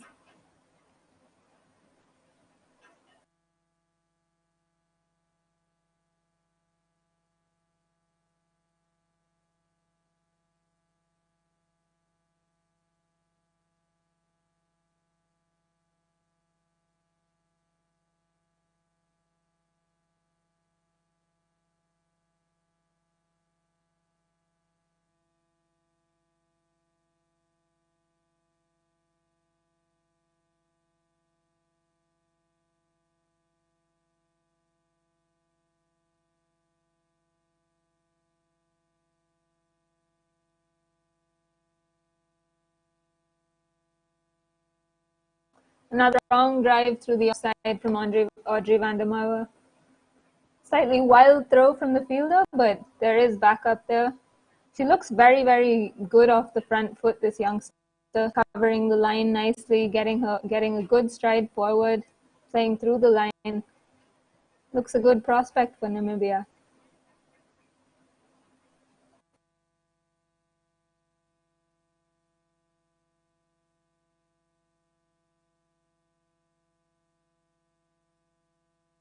A swing and a miss from Arasta Diagard ends the over for Namibia. 10 for no loss and 2.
Yes, she does look very compact off the front foot. Looks happy to go forward to the batters, to the bowlers, sorry. And she is quite strong through that offside, as we've seen. We saw her play a lovely cover drive, and now then a nice square drive pass backward point. And I'm not surprised by that. Her role model is Laura Wolfart. Everyone knows Laura Wolfart's no cover drives.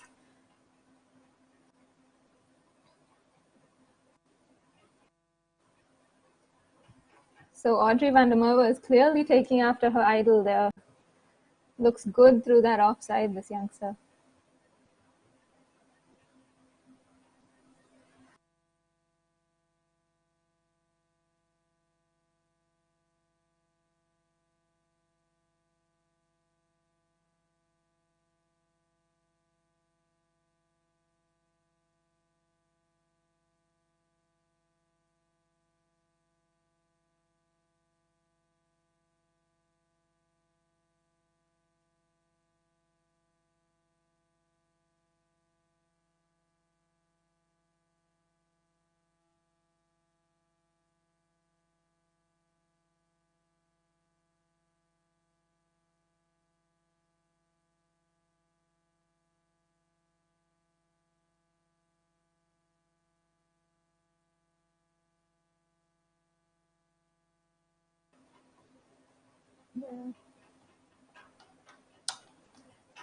A dot ball to end the over.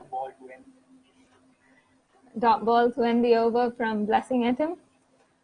Namibia 16 for no loss in 3 overs. I think this is actually a very good start from Namibia. I think Audrey van der Merwe has come out, signaled her intentions very second over. She played a nice lofted drive against Rachel Sampson over mid-on. Now she's played the outswing of Blessing Etim quite well.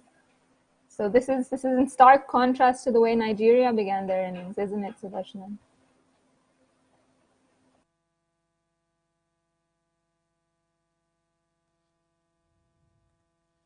"16 runs on board.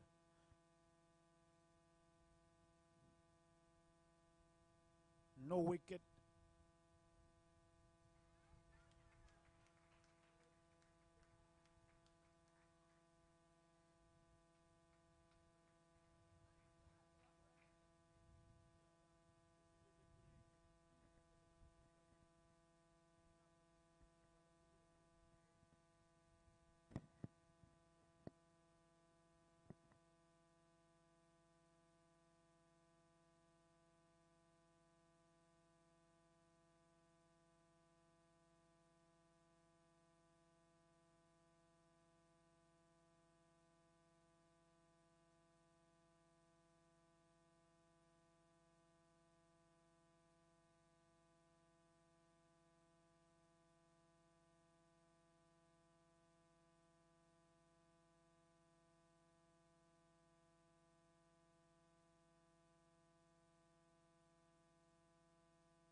Nigeria have not helped themselves here. They're bowling too short or too full, and on both sides of the stump. So they haven't been able to cover one side of the field.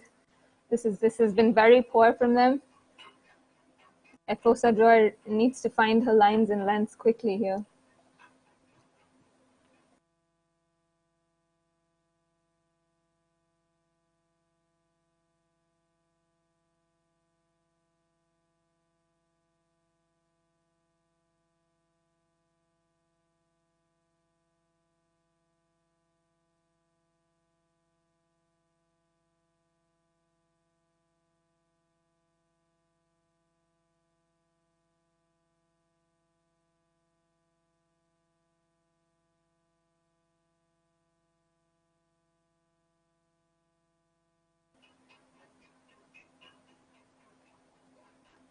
Another swing and a miss from Arasu. She hasn't quite found her timing. There was a good, strong pull shot past fine leg during this over, but she hasn't quite found her timing through the offside yet.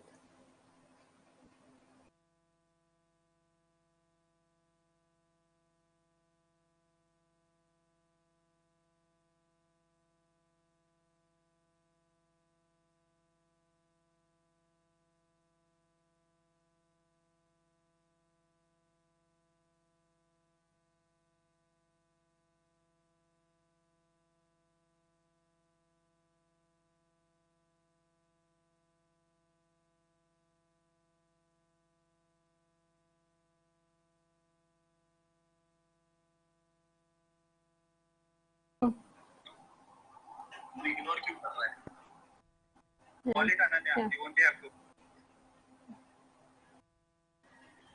And just when it looked like she was getting going, Audrey van der Merwe hauls out to mid-on, caught off the bowling of Efosa Joy, who gets her first wicket.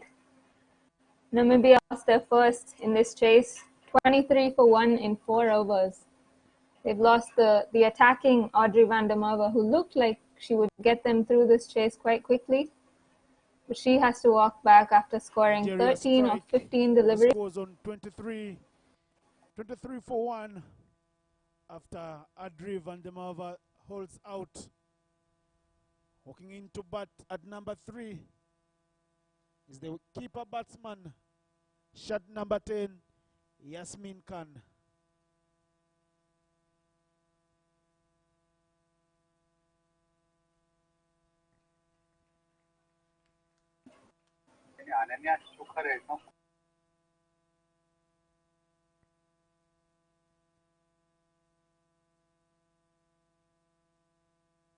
David बोल रहा है वो भी तेरे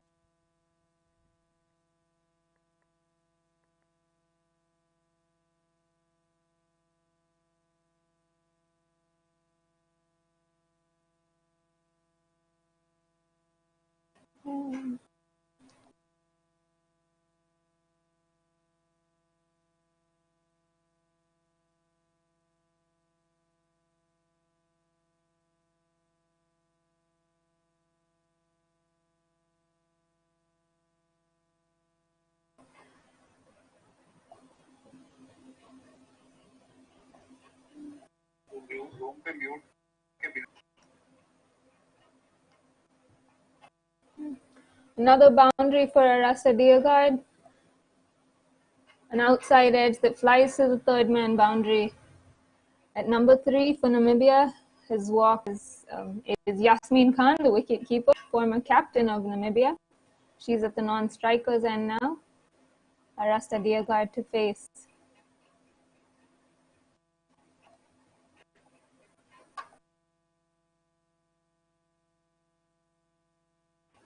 Another delivery from Blessing Eatham outside off stump, left alone by Deogard. Namibia 27 for 1 in the 5th over.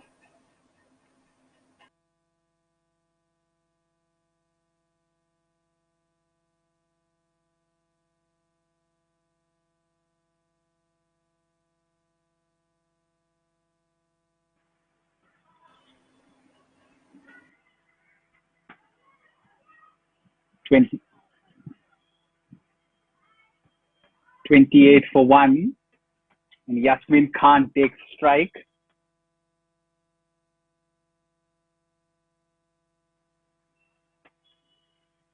There's been a flurry of boundaries, 2 hit by Deogard, 2 hit by Audrey van der Merwe, who was dismissed last over. It was a Joy's first wicket there. A bit of swing as Yasmin Khan drives it towards backward point, slight misfield, allows her easily to open her account off the mark. Yasmin Khan of the very first ball she faces. 29 for 1 are Namibia in pursuit of 54. This is such a refreshing approach, isn't it, from Namibia, Ananya?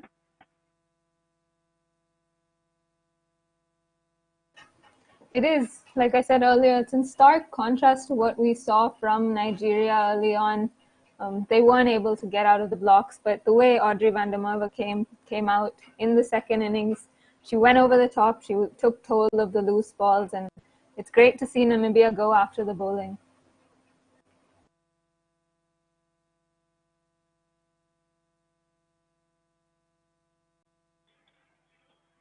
This is punched off the back foot towards the offside, mid-off. Samantha Agazuma doing the fielding. That's 5 overs gone, 29 for 1. ariko abatipe nta nubwo ari gutakaza wickets nyinshi ni abahanga ntabwo ari nk'abambere abambere uzi ko wickets 10 zageze mbere ya over 10 zageze bafite nk'amanota hafi nka 15 ariko birihuta nabibonye bine sigaye 24 gusa.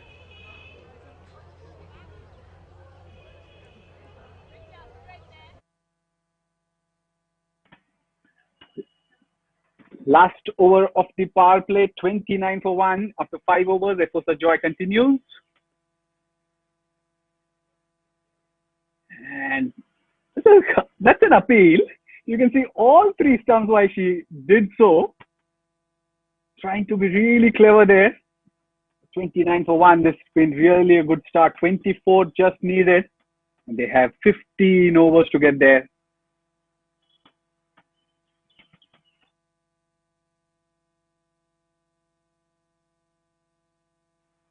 Nicely bowled, slower ball seemed to be. But from what we can see, I don't know, could you kind of understand what their tactics could be? Because I could see a slip in there. And there's also a fly slip kind of a fielder.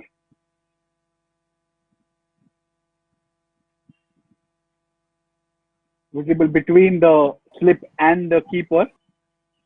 So what could possibly be the tactics that Nigeria are trying to follow?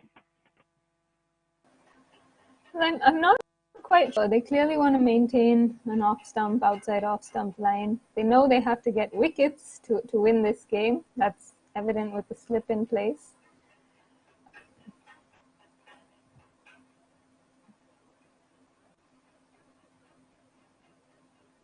Well, and just as we discussed that Tasmin Khan drags the onto her stumps, bottom edge clatters into the middle and leg stump, it seems. And second wicket for Efosa Joy. She's definitely having a joyous day. Put her head up in the sky. Namibia 23 for 2 in 5 overs. Second wicket for Nigeria. 29 for 2. The green and yellow girls strike. And walking into bat at number 4 is Kellen Ann Green. We saw her bowling some beautiful spinners. It's her chance now to make a case for her talent with the bat. You really don't discuss tactics as long as you get wickets. 29 for 2 in 5.4. Last over of the power play. They still have just 24 runs. In fact, 23 if you talk from Nigeria's point of view to play with. And here walks Kaylin Green at number 4 for Namibia, who are chasing 54. We were talking about their field settings, where Samantha Agazuma was seen at a wide slip position. There was a fly slip, was behind them, but in the gap between the keeper and the slip. But here ran Efosa Joy, bowled a full ball. Yasmin Khan was trying to hit really hard, went for the drive, played on. 2 more balls of the field restrictions. Kaylin Green will face Joy. Bowled a really good spell with Green.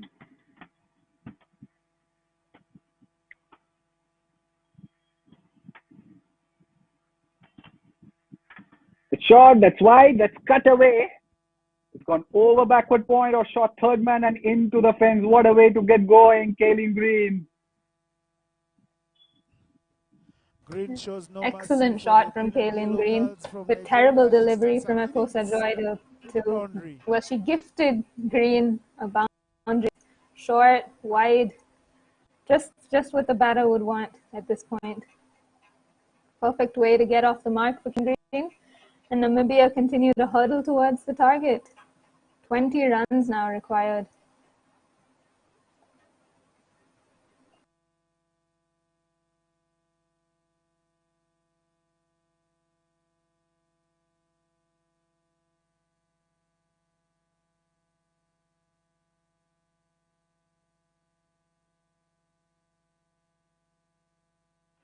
Shot pulled away through the onside. It's a good effort in the circle at mid wicket. We'll just get a single, but life's been quite good for Kaylin Green so far. 5 runs of 2 balls to follow from her 7 for no loss after 4 overs in her bowling spell. So that's the end of the power play. Namibia well on track, 34 for 2.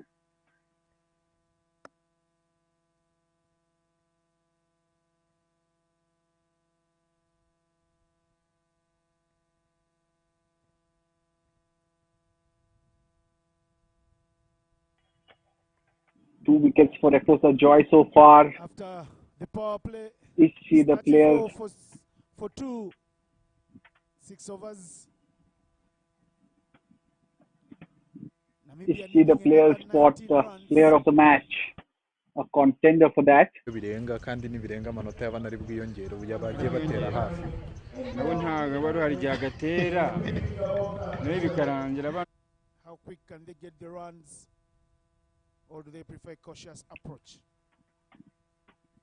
Agatha Obulor into the attack, another seamer.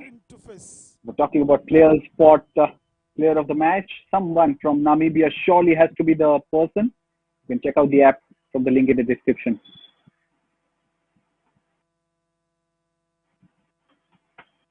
And she starts off with a wide. What's impressed you from what we've seen so far in the Nigeria bowling attack? Ananth, they sure don't have a lot to play, but 2 wickets is what they've picked so far.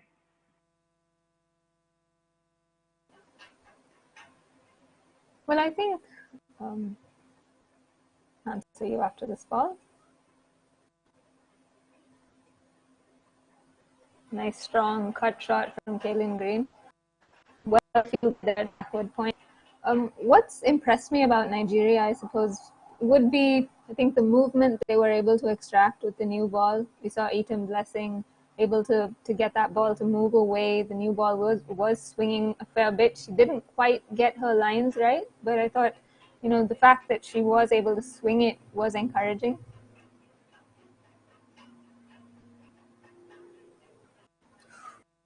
Delivery there from Obuluragata. Nicked away, single to Namibia, single to Kaylin Green. And the same with Rachel Sampson as well. I thought she was able to get the new ball to move in quite a bit. Again, didn't get her lines quite right, but the fact that they swing it from the hand and swing it prodigiously, again, was encouraging. Short delivery from Obuluragata. Well fielded at deep square leg, but very well run from Namibia. Rasta Diagard comes back for 2. Good urgency between the wickets from Namibia this over. Well, they showed that through the innings. They've been quick between the wickets. They've also punched deliveries, which is great to see.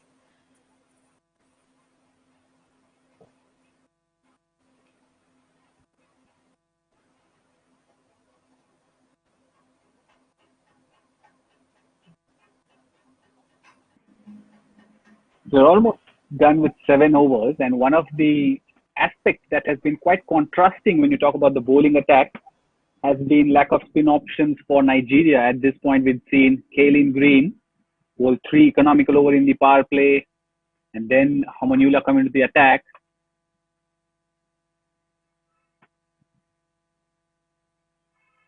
But here we are in the almost towards the end of the 7th over. We are yet to see an over of spin.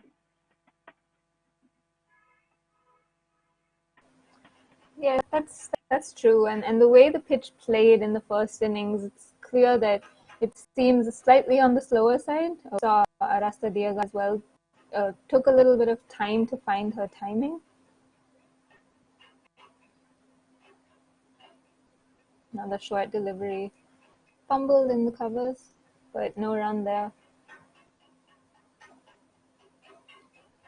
7 overs, Namibia 38 for 2, well on track with 15 runs to get.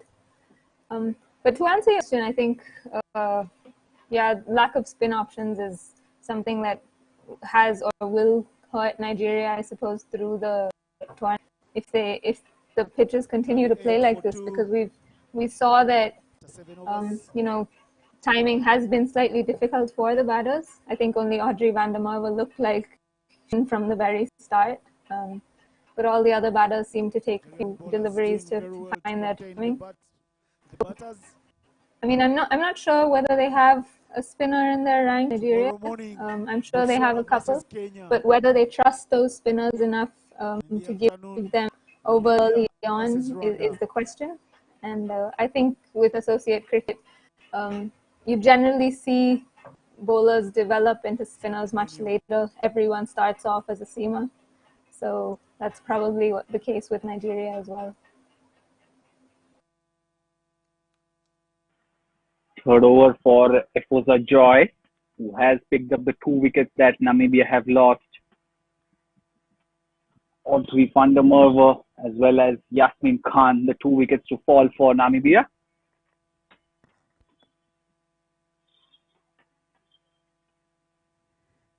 Joy continues to have that slip fielder there. But correct me if I'm wrong, it seems as if the Nigerian bowlers have a bit more pace. And you can see that in the carry through to the keeper, as well as the edges that have been over. And here's another ball that's punished, duly punished, completely pulled away with audacity through deep square leg for a boundary. Yes, to pick up your point, I'm not sure if they are much quicker than the Namibians. I thought Sylvia Shehepo looked like she was quite quick, that she had a bit of pace. But I think it's more the lengths that Namibia bowled versus what Nigeria are bowling. They seem to be hitting that short length area really hard. And that's probably why they're getting a slight bally bounce. It's not. I don't think the ball's quite carrying or flying through to the keeper. There is height in it, yes, but I don't think there's much pace in the pitch. So I'm not quite sure about that. I think Sylvia Shehepo will be slightly annoyed if she hears that comment from you.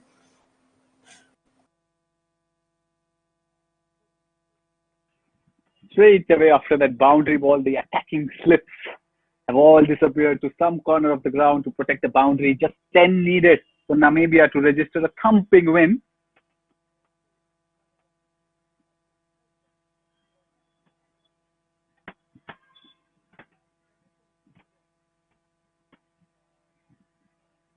That's in the air. Efosa Joy wants someone to catch it, but there's a collision and the ball falls to ground. Skipper Samantha Agazuma is one of them. We'll have to check who the other fielder was, but surely Agazuma won't be pleased with that, and so would Efosa Joy. There's a catch gone down when you don't have much in the bank.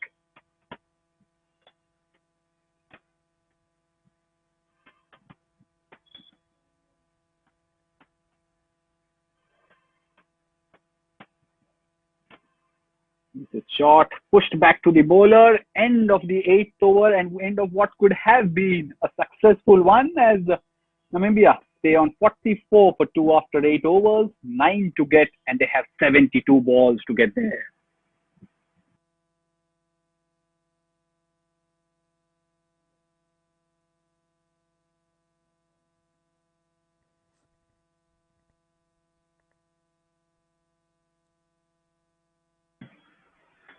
Two wickets for 17 for Efosa Joy. Could she be one of the contenders for the Players Spot Player of the Match?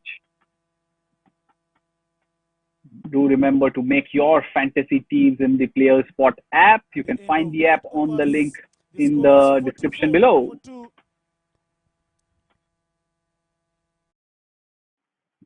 almost done and dusted, but the Players Spot app, you make your team, submit it, and you can win prizes galore, irrespective of which team wins. Here we are, Namibia versus Nigeria. Seems to have missed that ball as Kaelin Green, 8 overs, 44 for 2, 9 to get. It is Agatha Obolor, who's gone for 4 of her first over.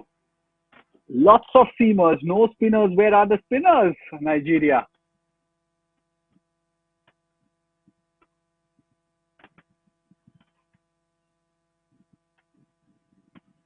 Another short ball pulled away nicely through the onside. There is protection in the D, but do they get a couple? Just a single there. A quick return. I think Nigeria are firmly team pacer, so I'm going to side with them through this tournament. Pacer all the way.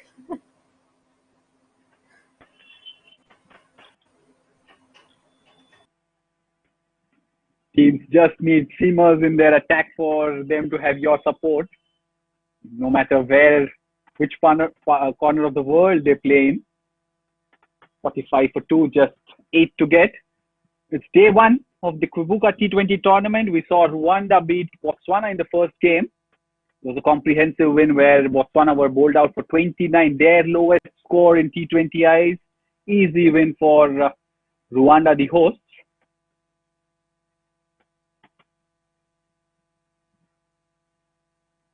And here we are watching the second game that is in progress. Namibia taking on Nigeria. Nigeria batted first, posted 52 for 8, and Namibia are 46 for 2 in pursuit.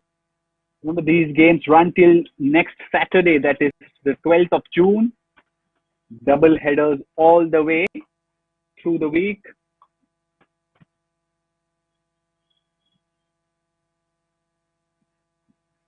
Another one, two sides will get a single or more than that.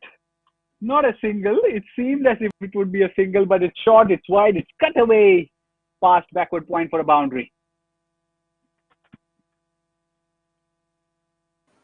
Yeah, Nigeria haven't helped themselves today. They've bowled far too short, far too wide. And on both sides of the track, the captain hasn't been able to set a field for the bowlers. Yeah, they've been all over the place today, and Namibia have taken toll. I think they've proven that the difference in the rankings is earned. They are a much better team than Nigeria.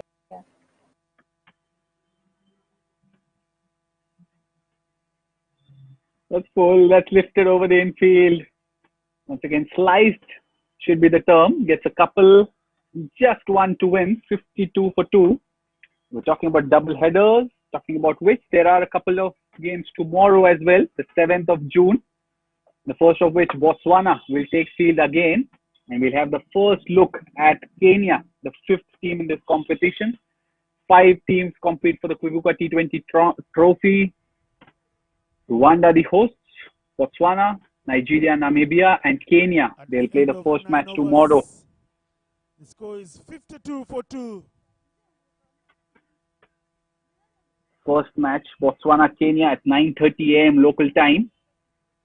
And then Namibia will be in action again, taking on host Rwanda in the afternoon game. With 1 run required. You can catch all the games live on the Women's Cricket Zone channel, on the YouTube as well as Facebook page. 9:30 is the first match, 1:50 local time in the afternoon is the second, when Namibia and Rwanda clash.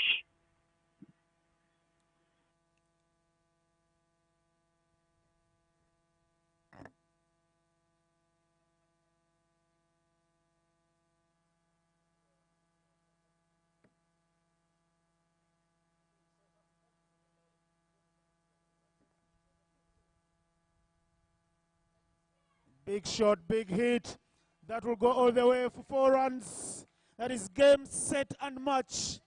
The Capricorn Eagles from Namibia beat the green and yellow girls from Nigeria by 8 wickets. Thumping 8-wicket win there, and Kaelin Green hits the winning run straight over the bowler's head for a boundary. 56 for 2. in 9.2 overs. Nigeria were almost never in the game when they got just 52, but what a way to end the game.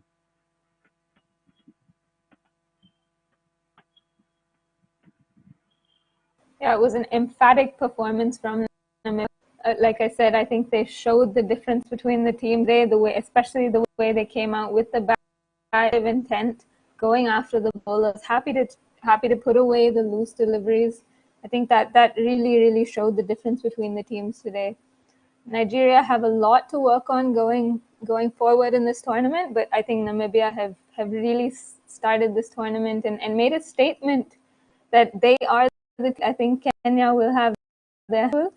They're going to come up against some really stiff competition, but Namibia have made a statement with this fantastic all-around performance. I thought the bowlers were very good. The captaincy of Irene van Zyl, who, remember, is in her first game as captain of Namibia.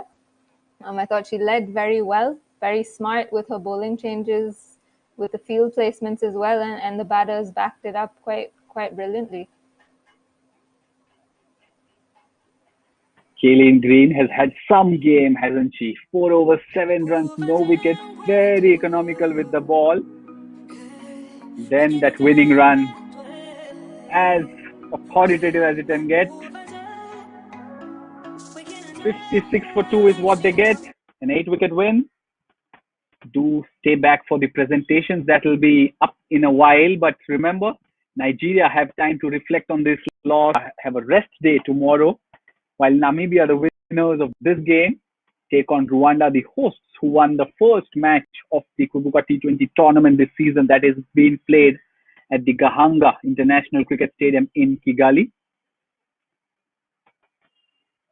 A win apiece for Namibia and Rwanda today on day one of this tournament. We have 2 games every day live from the Women's Cricket Zone channel on YouTube as well as Facebook. But do remember to participate in the game by choosing your players in the Players Spot fantasy gaming app. You can download the app from the link in the description. We'll wait for the presentation. We'll also wait to check who the Players Spot player of the match is. But Ananya, aapne khela kya? Which means have you played? And who would be your choice for the Players Spot player of the match? Well, I think for the Player Spot player of the match, I think I'd probably have to go with Victoria Hamuniela. As much as it pains my heart to pick a spinner, I thought she bowled quite brilliantly. She varied her pace nicely. She stumps, and she backed up that spell from Kaylin Green quite brilliantly. So yeah, I'd probably have to pick her. I'm not quite happy with the choice, but no, I'd give her my points. And I'm sure nobody will contest that, because 4 wickets for a mere 8 runs, and that is after the fact that she's bowled only in 6 games of the 12 she's played before today. So a very less used bowler, but turns up on the big day, as they say, and picks up 4 wickets, breaks the back of the opposition batters. 56 for 2, I beg your pardon. And then reply to 52 for 8 for Nigeria. That's the match summary. Namibia winning by 8 wickets and a canter there. Not even 10 overs in the chase. So bang on, Ananya, with your prediction of Namibia taking about 10 overs to get home. Yeah, I'm happy they took less than 10 overs. I was thinking they would take around 11, maybe 11 and a half. But yeah, I'm happy that they came out, like I said, with positive intent. They batted with real aggression, looked like they wanted to hit boundaries, which is what's very important. And looking forward to the T20 World Cup Africa qualifiers, I think it's really important that they practice how they want to play there, so that they can then qualify for the global qualifiers. I think the bigger picture for all these teams is those Africa qualifiers in September. So it's great that Namibia have come out, started this tournament very well, and hopefully they continue with this, and it's not just a one-off against a much lower ranked team. I think they need to keep playing this way through the tournament. That is the match summary. Easy win for Namibia. Remember the Kwibuka T20 tournament being played in memory of the victims of the 1994 genocide against the Tutsi. 5 teams play in the round robin format. 2 double header, 3-day till next Saturday. Tomorrow we'll see Namibia, Rwanda, Botswana, and Kenya in action. That's not all for the day though. There's a presentation that's coming up, so do stay back for that. And we'll come back with the live action tomorrow on Women's Cricket Zone's YouTube and Facebook channels. The presentations following soon.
Big Sam, Samantha, please come forward. Where's our sanitizer? Sanitizer, please.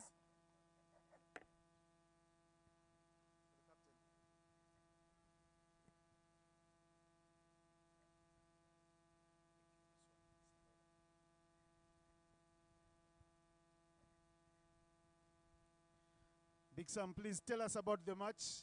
Look at the people, tell them how your game went. How was the match? Good afternoon, everybody. It was a good game. Congratulations to Namibians. My team are a bit new to the bounce of the pitch, and it was a bit difficult understanding how the pitch plays. But I believe that we have learned, and we'll go back to the drawing board and re-strategize. Well said, Sam. Good luck in the next couple of games. Thank you. Yeah. Captain Namibia.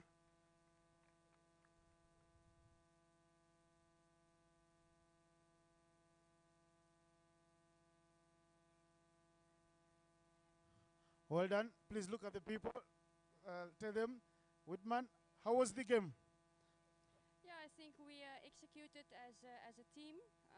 The plans that we had in place, we did pretty well. The bowlers did a good job, especially our spinners. I think starting with Kylene, we sort of put them on the back foot from the beginning. And I think we just had a good pressure hold on them the real game. So congrats team, I'm proud of you. And best of luck for Nigeria for the rest of the tournament. Okay, thank you very much.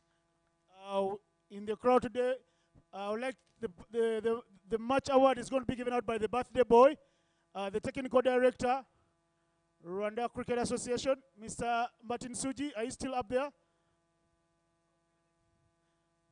Please come down quickly, Martin Suji. All right, we'll give him a chance to come down to give out the match award. Of course, Martin Suji is not a new name to many of the people who've been following the game of cricket. He's played in 3 World Cups. Was a big player when Kenya played in the semi-finals in South Africa against India. He picked that big wicket of Sachin Tendulkar. He has coached Uganda men's team. He's coached the men's team here in he's 50, but he's still fit as a fiddle. Well done, Martin, please. The dice is yours. Yeah.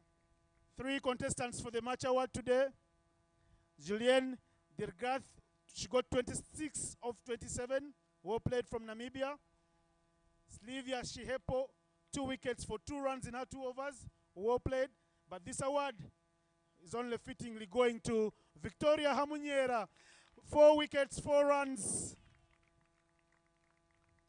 4 wickets in 4 overs, conceding only 8 runs. Well done, Coach Martin. Well, smile, Victoria. You're live on TV. Eh?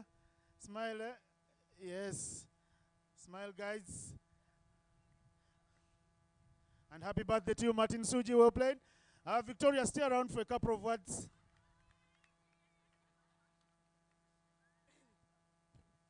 Well played, Victoria. How was it going through your spell there with the spinners? First of all, I would like to thank Nigeria and thank Green for taking all the catches and my teammates. And the ball was turning a bit, so Nigeria tried to hit. So Green was taking all the catches, and I would really like to thank them for taking the catches and taking the wickets. Thank you. If the pitch was turning on day 1, what will you do on the next couple of days? Are you going to pick 7 or 10 wickets? Yes, I would continue bowling the right length and turning the ball more. Well done, Victoria. Enjoy your evening. Congrats on the Man of Match Award. And congratulations to Namibia. We'll see you guys tomorrow. Big games tomorrow in the morning. Kenya versus Botswana. And in the afternoon, Namibia versus Rwanda. See you today. That's it for now. Catch you again tomorrow.